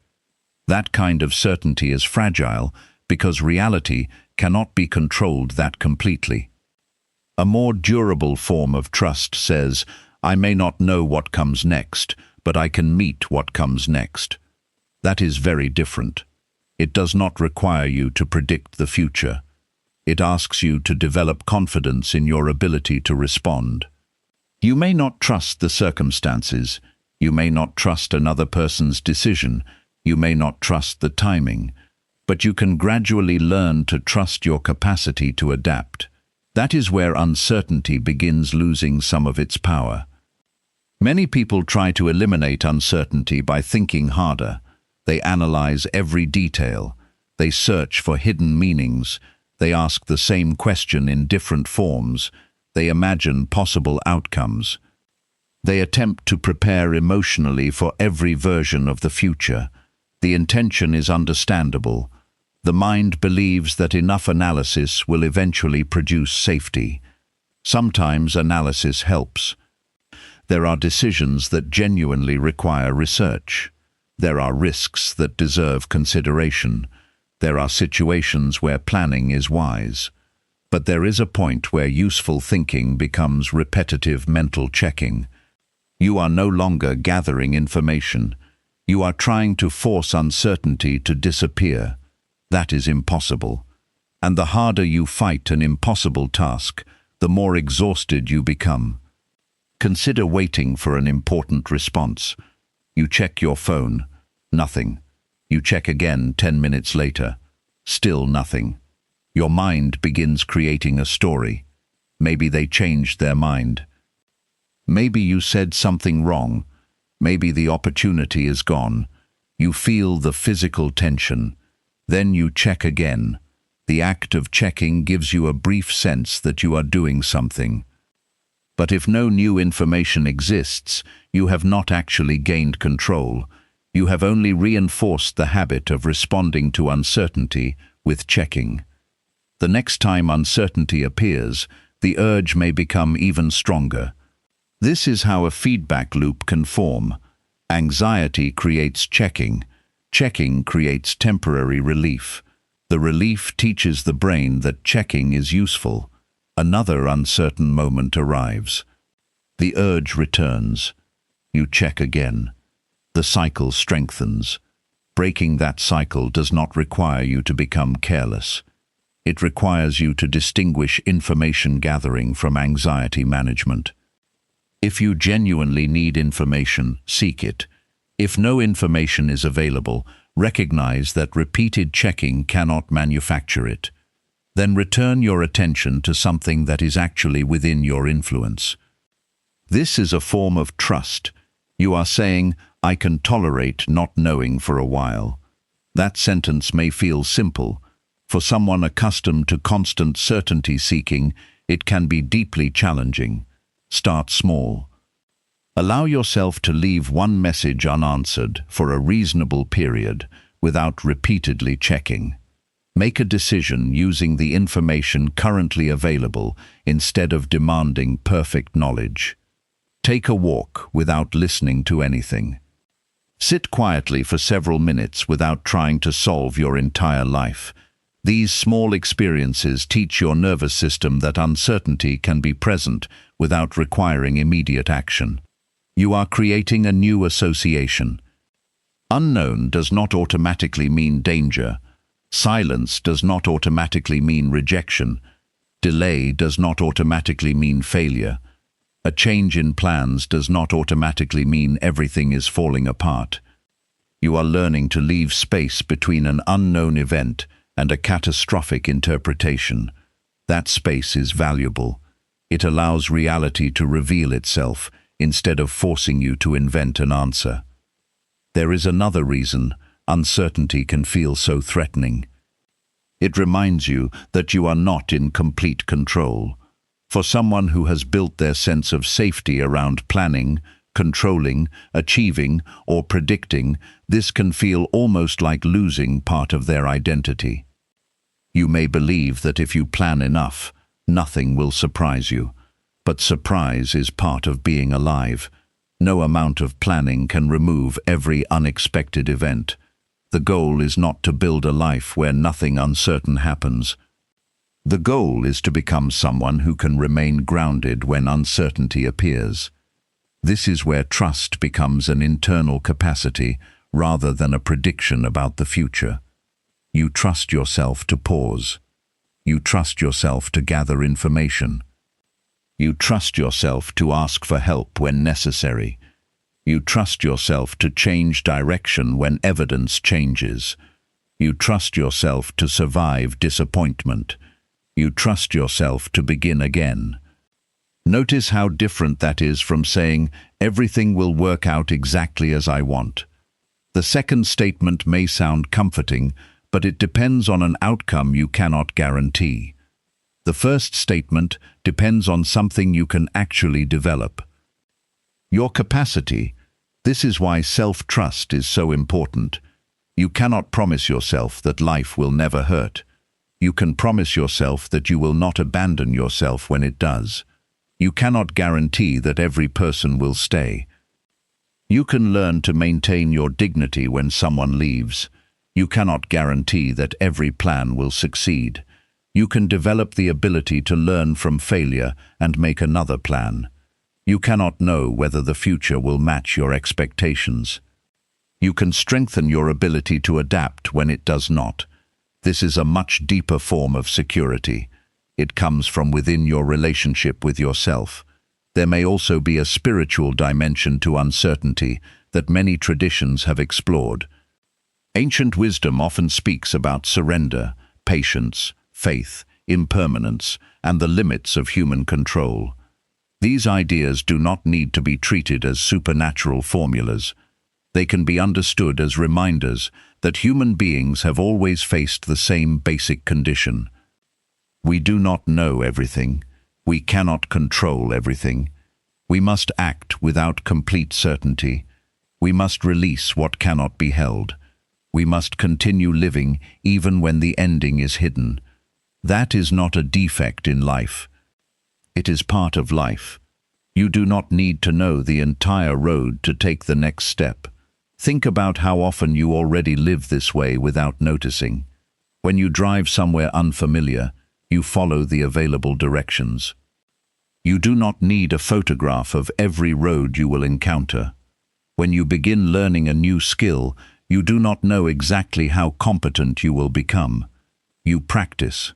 When you meet someone new, you do not know the entire future of the relationship. You communicate. When you start a project, you cannot predict every obstacle. You begin. Much of life is already an act of moving with incomplete information. The problem begins when you demand certainty in areas where certainty is impossible. Then, ordinary uncertainty becomes a source of constant tension. You can soften that tension by returning to the present question: what is actually required of me right now? Not next year, not 10 possible futures. Right now. Maybe the answer is to wait. Maybe it is to act. Maybe it is to ask a question.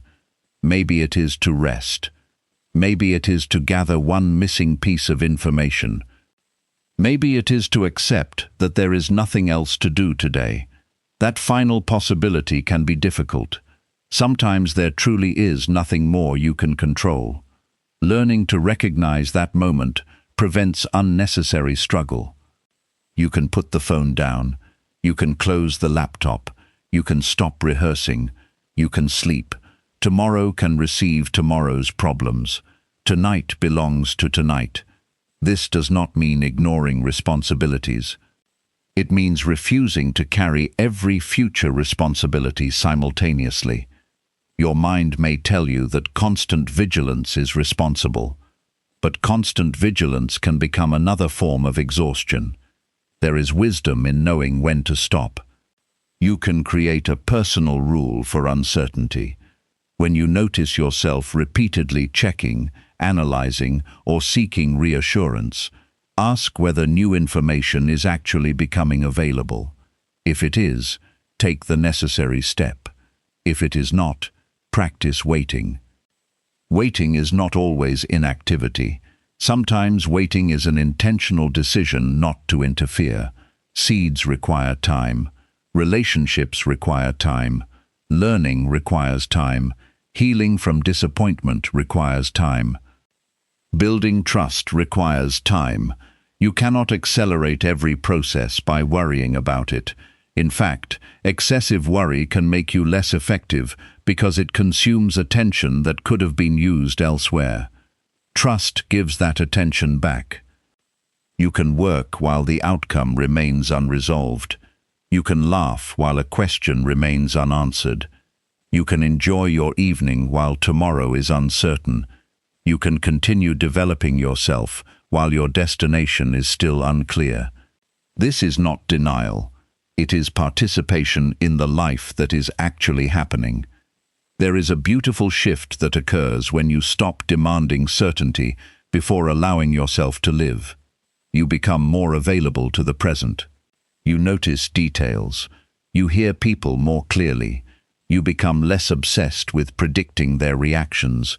You become more willing to experiment. You may even discover opportunities that your previous anxiety prevented you from seeing. A mind occupied entirely with avoiding the wrong future has little attention left for creating a meaningful present. Trust creates space, and within that space, intuition can sometimes become easier to distinguish from fear. Fear tends to demand immediate certainty. Wisdom can tolerate a pause. Fear says, "Decide now, or something terrible will happen." Wisdom says, "Gather what you need and move when you are ready." Fear creates urgency without evidence. Wisdom respects evidence without demanding perfection. Learning this distinction takes practice. You will sometimes mistake one for the other. That is part of being human. When you are uncertain, slow down enough to ask what is actually happening, then ask what you are adding to it. Perhaps the situation contains a genuine problem. Perhaps your mind has added 5 predictions. Separate the two. Deal with the problem. Release the predictions that have no evidence. This simple discipline can change the emotional atmosphere of your days. You stop carrying imaginary emergencies. You reserve your energy for real ones. You stop treating every possibility as a probability. You stop confusing preparation with control. And gradually, uncertainty becomes less like a dark room and more like an open space. You may not know what is there yet, but you no longer need to know everything before taking another breath. That is trust, not certainty, not blind optimism, not a promise that every desire will be fulfilled. A quiet confidence that you can remain present, responsive, and grounded while life continues revealing itself. And once that confidence becomes stronger, you begin to discover something else. You do not have to force every answer. You do not have to chase every opportunity. You do not have to hold every relationship tightly. You do not have to prove that your chosen path is correct every single day. You can move with intention and allow reality to provide feedback. You can adjust without losing yourself. You can wait without becoming passive. You can act without demanding guarantees. That is where inner peace begins to become less dependent on circumstances. And when peace is no longer something you must constantly manufacture, your understanding of yourself begins to change. You start seeing that transformation is not a single breakthrough. It is a way of relating to your thoughts, emotions, choices, and circumstances. The person you are becoming is being formed through the way you live ordinary moments, and eventually, the inner changes you have practiced begin appearing naturally in the way you speak, decide, work, love, rest, and respond. That is the deeper movement ahead. Not becoming someone perfect, becoming someone integrated. Chapter 9. Consciousness changes how you see yourself and life. There is a moment in ordinary life when you suddenly notice that you have been looking at yourself through an old description. Perhaps you catch your reflection in a window while walking through a crowded street. For a second, there is no story about your career, your mistakes, your relationships, your ambitions, or your unfinished plans. There is simply a human being standing there, breathing, moving, continuing. Then the familiar voice returns. You are behind. You should be further ahead. You are not doing enough. Other people are better. You need to become someone else before you can finally feel at peace. That voice can become so familiar that you mistake it for yourself. But there is a difference between the thoughts appearing in your mind and the awareness that notices them. That difference is at the heart of consciousness. Consciousness is a word used in many different ways. In spiritual traditions, it can refer to the quality of awareness itself. In psychology, we often speak more specifically about attention, self-awareness, perception, and metacognition. You do not need to solve every philosophical question about consciousness to benefit from a simple observation. You can notice what is happening inside you. You can observe a thought without immediately accepting it. You can recognize an emotion without turning it into an identity. You can examine a belief without assuming that its existence makes it true. This creates a different relationship with your inner world. You are no longer completely immersed in every thought that appears. You begin to witness. That witnessing can create distance, and distance creates choice. Think about the difference between saying, "I am a failure," and saying, "I am having the thought that I failed."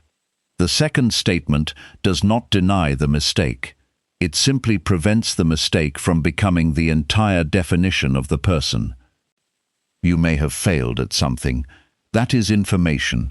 It may show you what needs improvement. It may reveal a weakness in your preparation. It may expose a decision that was poorly considered.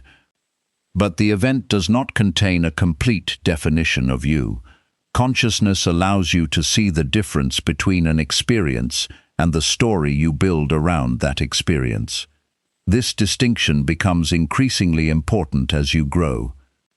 Without awareness, people often collect experiences and turn them into identities. A difficult childhood becomes, "I am damaged." A painful relationship becomes, "I cannot trust anyone." A period of financial struggle becomes, "I will always struggle." A professional disappointment becomes, "I am not talented." The event happened. The conclusion became something larger. Eventually, the conclusion can influence future behavior so strongly that the person begins living according to a story formed years earlier. Consciousness interrupts that process. It does not erase history. It allows you to see history without becoming trapped inside it.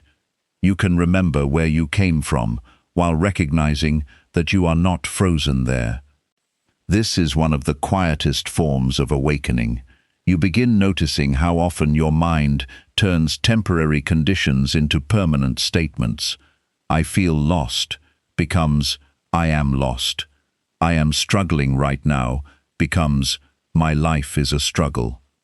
"I do not know what to do" becomes, "I never know what to do." The language seems small. The psychological effect can be enormous. A temporary state becomes an identity. An identity becomes an expectation. An expectation influences behavior. Behavior then creates new experiences that appear to support the identity. Awareness gives you an opportunity to interrupt that progression. You can describe your experience more accurately. You can say, "I am uncertain." You can say, "I am learning." You can say, "I am disappointed." You can say, "I need more information." You can say, "I made a mistake." These statements leave room for movement. And movement is essential to transformation. A living person is always changing. Your preferences change. Your knowledge changes. Your relationships change. Your abilities change. Your understanding of yourself changes. Yet the mind often prefers fixed labels because labels make complexity easier to manage. "I am introverted." "I am impatient." "I am bad with money." "I am not creative." "I am not a leader." "I am not lucky."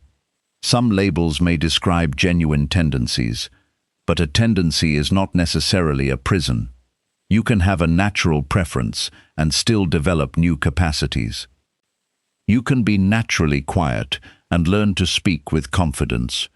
You can dislike uncertainty and become better at tolerating it. You can have struggled with discipline and become more consistent. You can be inexperienced without being incapable. Consciousness allows you to hold your self-description lightly. You do not need to destroy every label. You simply stop allowing labels to make decisions before you have considered the present reality.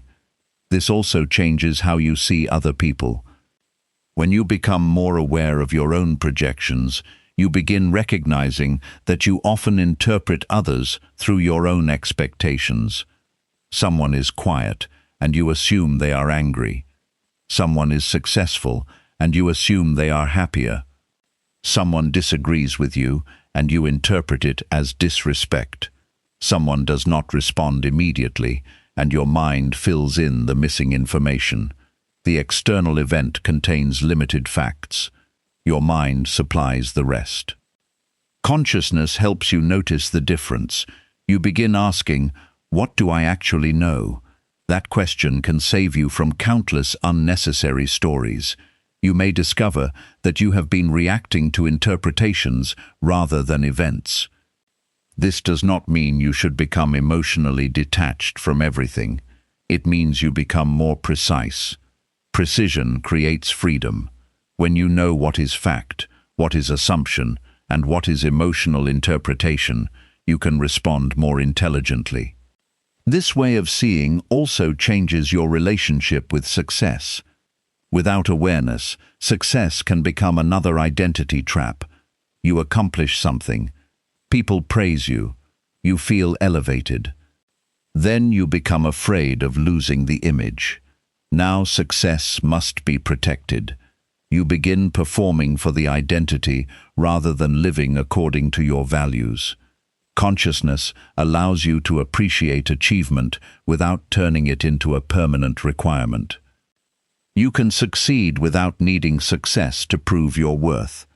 You can improve without hating who you are today. You can pursue excellence without making perfection the condition for self-respect. That balance matters. There is a difference between healthy ambition and identity-based desperation. Healthy ambition says, "I want to develop my abilities." Desperation says, "I must become exceptional or I have no value." One expands your life. The other makes your life a constant examination.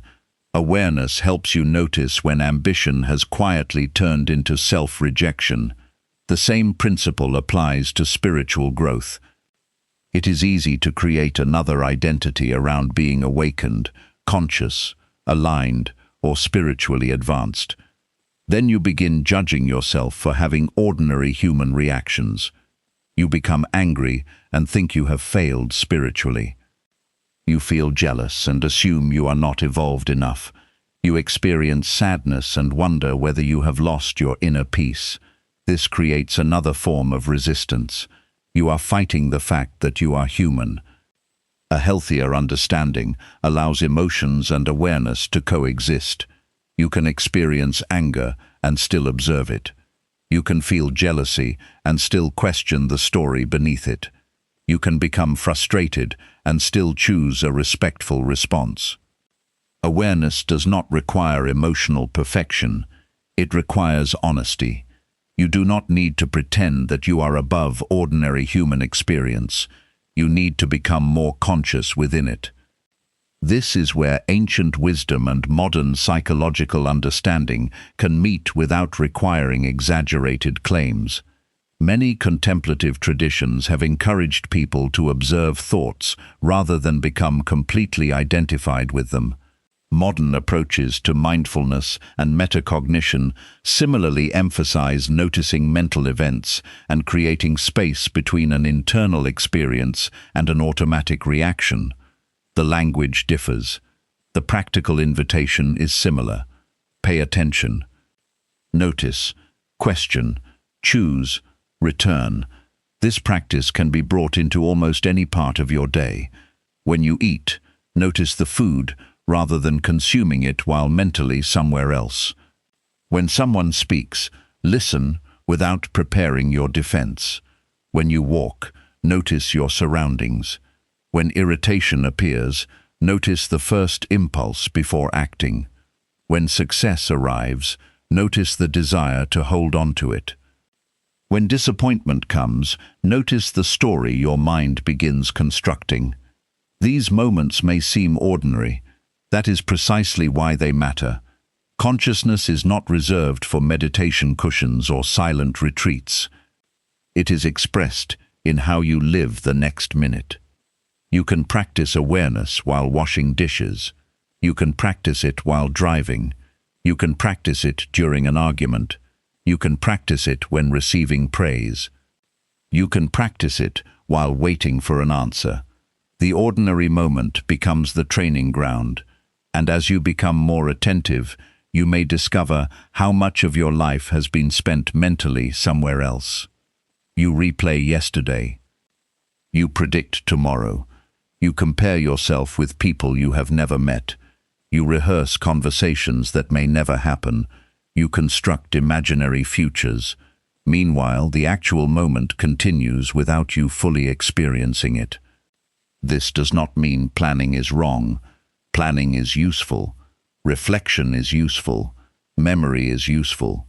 But when thought becomes constant departure from the present, you lose contact with what is actually happening. Consciousness brings you back, not because the present is always pleasant. Sometimes the present contains pain. Sometimes it contains boredom.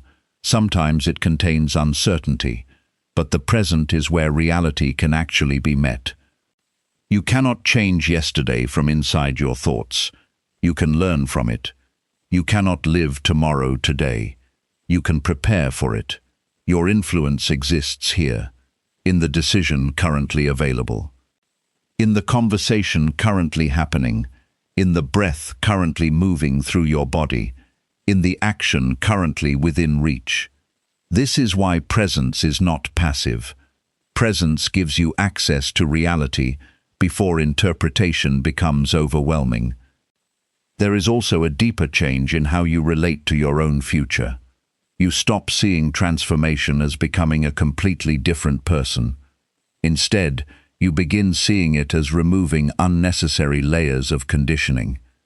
You become less controlled by inherited assumptions, less dependent on automatic approval, less frightened by temporary uncertainty, less attached to rigid self-definitions, more capable of observing your own patterns, more willing to revise your understanding, more comfortable with not having every answer. This is not a magical state. It is a gradual refinement of attention, and it may change something fundamental. You begin to realize that you do not need to believe every story your mind produces. Some thoughts are useful, some are outdated, some are creative, some are fearful, some are simply noise. You can choose which ones deserve further attention. That choice is not always easy. Strong emotions can narrow perspective. Fatigue can reduce patience. Stress can make old habits more persuasive. This is why consciousness should be practiced before difficult moments arrive. You build familiarity with observing yourself during ordinary circumstances so that awareness is more available when life becomes demanding. Sit quietly for a few minutes. Notice your thoughts. Do not chase them. Do not fight them. Notice how one thought leads to another. Notice how quickly the mind moves. Notice how often it returns to the same subjects. Then notice something else. The thoughts are changing. A thought appears. It remains for a while. Another replaces it. An emotion rises. It shifts. A sensation appears. It changes. Even the strongest internal experiences are in motion. This can teach you something important. You are capable of experiencing change without needing to control every moment of it. You can allow thoughts to pass. You can allow emotions to move. You can allow circumstances to develop. This creates a different kind of confidence. You are not confident because you know exactly what will happen. You are confident because you are becoming familiar with your ability to remain present while things change. That is a mature form of consciousness. It does not make you invulnerable. It makes you more available. Available to information. Available to connection. Available to correction. Available to beauty. Available to opportunity. Available to your own inner truth. And perhaps this is the most important shift of all.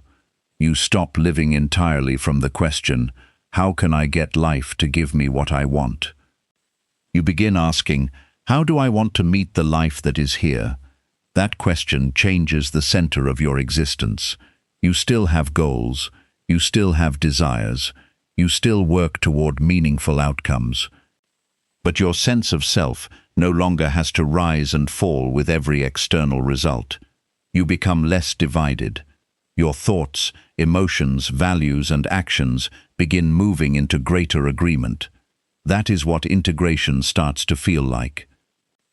Not perfection, not permanent bliss, a quieter coherence. You know what matters. You recognize what does not belong to you. You understand that some things require action while others require patience. You can correct yourself without attacking yourself. You can grow without constantly declaring war on who you used to be. And eventually, you begin carrying this awareness into ordinary decisions. The way you speak changes. The way you listen changes. The way you handle disappointment changes. The way you approach ambition changes. The way you rest changes. The way you respond to uncertainty changes. Not because you memorized a new philosophy, but because you are seeing yourself differently. You are no longer merely the collection of stories you inherited. You are the person capable of examining those stories. You are no longer required to live every belief simply because it once felt true. You can choose with greater consciousness. And when awareness becomes part of daily life, transformation becomes less about reaching some perfect final state and more about living with increasing integrity. You begin to recognize the person you are becoming through your choices.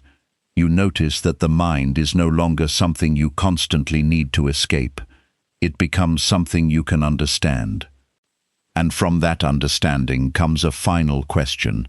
How do you take everything you have learned about thoughts, beliefs, identity, repetition, emotion, detachment, trust, and awareness, and make it ordinary enough to live every day? Because insight matters.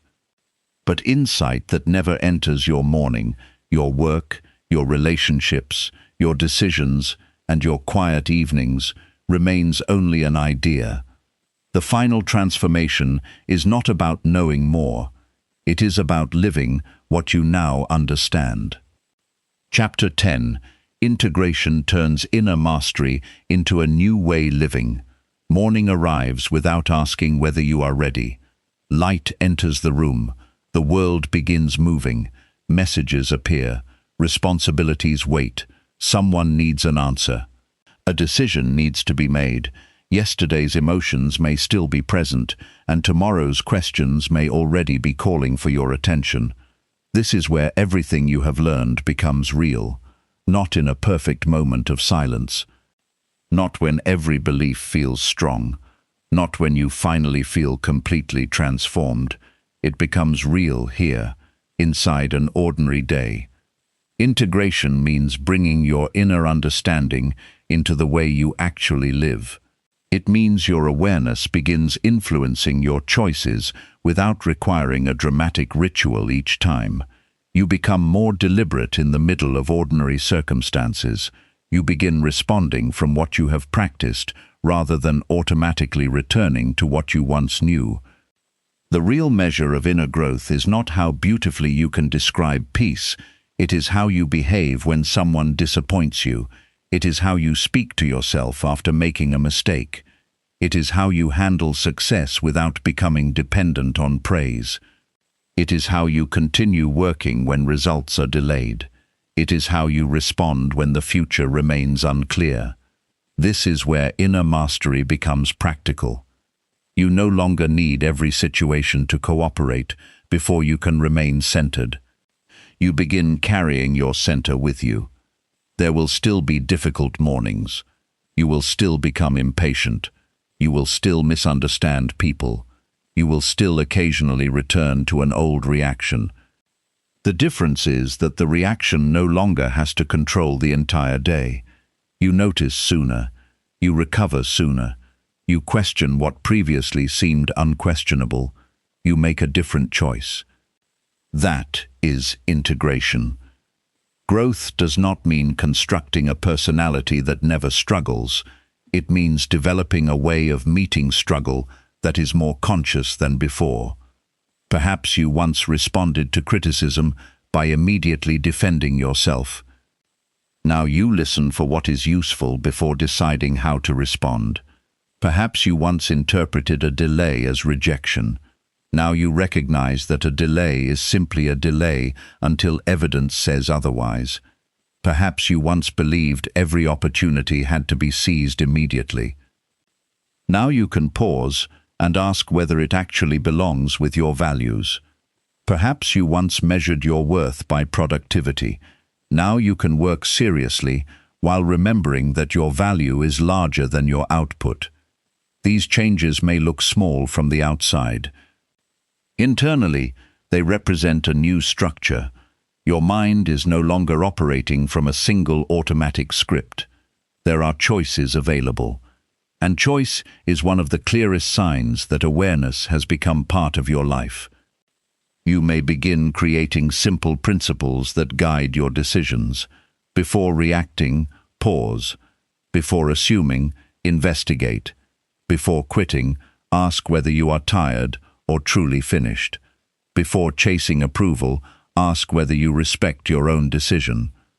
Before demanding certainty, determine what information is actually available. Before judging yourself, ask what the experience is teaching you. These principles become internal reference points. You do not have to remember every lesson from this work. You need a few truths that you can actually live. One of those truths is that your mind deserves direction. If you leave your attention completely unattended, the loudest thought may take over. The most frightening possibility may dominate. The latest criticism may become more important than years of evidence. The comparison in front of you may make your own progress invisible. Integration means becoming more intentional about what receives your attention. This does not require constant positivity. It requires discernment. You can acknowledge a problem without staring at it all day. You can recognize a weakness without turning it into an identity. You can notice a fear without building your entire future around avoiding it. You can accept a difficult reality without assuming that difficulty is permanent. This is mature thinking. It has room for both truth and possibility. You begin understanding that thoughts are not commands. Beliefs are not always facts. Emotions are not always predictions. Circumstances are not always definitions. And desires are not guarantees. Holding these distinctions allows you to move through life with greater clarity. You may still practice visualization. You may still use affirmations. You may still connect with spiritual ideas such as alignment, intention, or universal order, but their value becomes more grounded. They can help you clarify what matters. They can remind you of the person you want to become. They can direct attention toward constructive possibilities. They can encourage you to act consistently with your values. What they should not become is an excuse to deny reality or blame yourself for every unwanted event. Life contains factors beyond your control. Other people possess their own choices. Circumstances shift. Unexpected events happen. No mental practice removes the complexity of being alive. Inner work is not about controlling existence. It is about becoming more capable of meeting existence. That is a profound difference. You can build a vision while remaining open to correction. You can pursue abundance without believing that possessions determine your worth. You can desire connection without abandoning your boundaries. You can seek achievement without turning exhaustion into proof of commitment. You can practice gratitude without pretending that pain does not exist. This balanced way of living is where spiritual maturity becomes visible. You stop dividing life into good experiences and bad experiences quite so quickly. A setback can contain information. A success can contain responsibility. A disappointment can reveal attachment. A difficult conversation can reveal a boundary that needs strengthening. A period of uncertainty can reveal how much reassurance you have been seeking from outside yourself. Nothing needs to be romanticized. Pain does not become good simply because it teaches something. But even painful experiences can become material for wisdom when you meet them consciously. This changes your relationship with the past. You no longer need to spend your life fighting who you used to be. That person made decisions with the awareness, information, emotional capacity, and circumstances available at the time. Some decisions were wise, others were not. You can acknowledge both. Regret becomes more useful when it becomes instruction. You can say, "I would handle that differently now." That sentence contains growth. You do not need to say, "I was worthless then." You can recognize the mistake without sentencing your former self. This frees energy for the present, and the present is where your new life is built, not through one enormous decision, through hundreds of small choices. How you begin the morning, what you consume mentally, how you speak when irritated, whether you keep a promise to yourself, whether you rest before exhaustion forces you to stop, whether you return to important work after distraction, whether you tell the truth when pretending would be easier, whether you walk away from what repeatedly violates your values. These decisions accumulate. Your identity becomes visible through repetition. You do not have to announce that you are becoming disciplined. You demonstrate it by returning to what matters. You do not have to convince anyone that you respect yourself. You demonstrate it through the standards you maintain when nobody is watching. You do not have to declare that you trust yourself. You demonstrate it by making thoughtful decisions and accepting responsibility for them. This is how internal change becomes observable. The person you become is reflected in what you repeatedly choose. There will be moments when the old version of you tries to return. It may appear during stress. It may appear around familiar people. It may appear when you are tired. It may appear when something important feels threatened. Do not be shocked by this. A new pattern does not erase an old pattern instantly. You are building a different default. When the old response appears, you have an opportunity. Pause, observe, choose. Sometimes you will make the better choice. Sometimes you will not. When you do not, repair what needs repairing and continue. Do not turn one imperfect moment into an excuse to abandon everything you have learned. A person who has integrated inner work understands that consistency does not mean never falling out of alignment. It means returning, again and again, without unnecessary drama, without declaring yourself a failure, without waiting for a new year or a perfect Monday. Return in the next conversation. Return in the next decision. Return in the next hour. That is how stability is built. Eventually, you may notice that you spend less time asking whether you are changing. You simply live differently. You become more selective about where your attention goes. You become more comfortable saying no. You become less dependent on immediate validation. You recover from disappointment without allowing it to define you. You work toward goals while remaining capable of enjoying the present. You become ambitious without becoming consumed. You become spiritual without escaping reality. You become thoughtful without becoming paralyzed by analysis. You become confident without needing to appear superior. You become softer without becoming passive. You become stronger without becoming hard.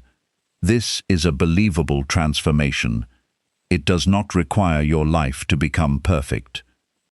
Your circumstances may not change as quickly as you hoped. Some goals may take longer. Some relationships may end. Some plans may fail. New problems will appear. But you will be different in the way you meet them. And that difference matters. A person who knows how to observe their thoughts is different from someone who automatically believes every thought. A person who understands their beliefs is different from someone unconsciously obeying inherited assumptions. A person who can regulate emotion is different from someone ruled by every impulse. A person who can release control is different from someone whose peace depends upon perfect outcomes. A person who can tolerate uncertainty is different from someone who needs constant reassurance. A person who understands themselves can make more conscious choices, and conscious choices create a different life over time. This is where the phrase, "What you think, you become," deserves a deeper interpretation. Your thoughts do not function as magical commands that guarantee external events, but your repeated thoughts can influence what you notice, what you expect, how you interpret situations, what actions you take, and which habits you reinforce. Your inner world participates in shaping your experience. That is powerful enough without exaggeration. If you repeatedly tell yourself that effort is pointless, you may stop trying before circumstances have a chance to change. If you repeatedly practice looking for possibilities, you may notice options that fear previously concealed. If you repeatedly treat mistakes as information, you may become more willing to experiment. If you repeatedly act according to your values, your sense of integrity can become stronger. Your life begins reflecting the patterns you consistently practice, not perfectly, not instantly, but meaningfully. This gives you responsibility without giving you impossible responsibility. You are responsible for your choices. You are not responsible for controlling the entire universe. You can influence your direction. You cannot dictate every destination. You can cultivate your attention. You cannot prevent every difficult thought. You can choose your response. You cannot control every event. That is enough, more than enough, because a meaningful life does not require perfect control. It requires conscious participation. So when you wake tomorrow, do not search for proof that you have become a completely different person. Pay attention to something smaller. Notice how you respond to the first inconvenience. Notice what story you tell yourself when something goes wrong. Notice whether you rush toward distraction. Notice whether you speak to yourself with respect. Notice whether your actions match what you say matters. These moments will show you where the real work is, and when you notice something that needs changing, do not attack yourself. Practice again. A different response, a better question, a wiser boundary, a more honest decision. One choice becomes another. Another becomes a pattern. Patterns become character. Character influences direction, and direction, repeated over enough time, can change the shape of a life. This is the quiet transformation you were seeking. Not becoming someone who never feels fear. Becoming someone who can move with fear present. Not becoming someone who never doubts. Becoming someone who can question doubt rather than obey it. Not becoming someone who controls every outcome. Becoming someone who acts fully and releases what cannot be controlled. Not becoming someone who never suffers. Becoming someone who can experience suffering without losing the entirety of themselves inside it. Not becoming someone who knows everything. Becoming someone who remains willing to learn. Your mind is not your enemy. Your emotions are not your enemies. Your past is not your permanent identity. Your uncertainty is not proof that you are lost. Your circumstances are not the complete measure of your potential. You have the ability to notice. You have the ability to question. You have the ability to practice. You have the ability to choose. And every conscious choice gives your future a different possibility. So live carefully, but do not live fearfully. Dream deeply, but remain grounded. Work seriously, but do not make achievement your identity. Love openly, but do not abandon yourself. Trust the process of growth, but continue taking practical action. Allow life to surprise you. Allow yourself to change your mind when new understanding arrives. Allow old versions of yourself to become history rather than permanent enemies. Then return to the ordinary day. Drink the water. Open the door. Do the work. Speak with kindness. Keep your promises. Rest when rest is needed. Begin again when you fall short. Notice the thoughts that pass through your mind and choose which ones deserve your loyalty. This is where mastery becomes life, not somewhere beyond the world. Right here, in the way you think, in the way you choose, in the way you respond, in the way you return. And perhaps, after enough quiet practice, you will look back and realize that the greatest change was not that life finally became exactly what you wanted. The greatest change was that you became capable of meeting life with a clearer mind, a steadier heart, and a deeper trust in your ability to walk forward. You stopped waiting for the world to give you permission to become yourself. You began living as that person now, and that is the real meaning of transformation.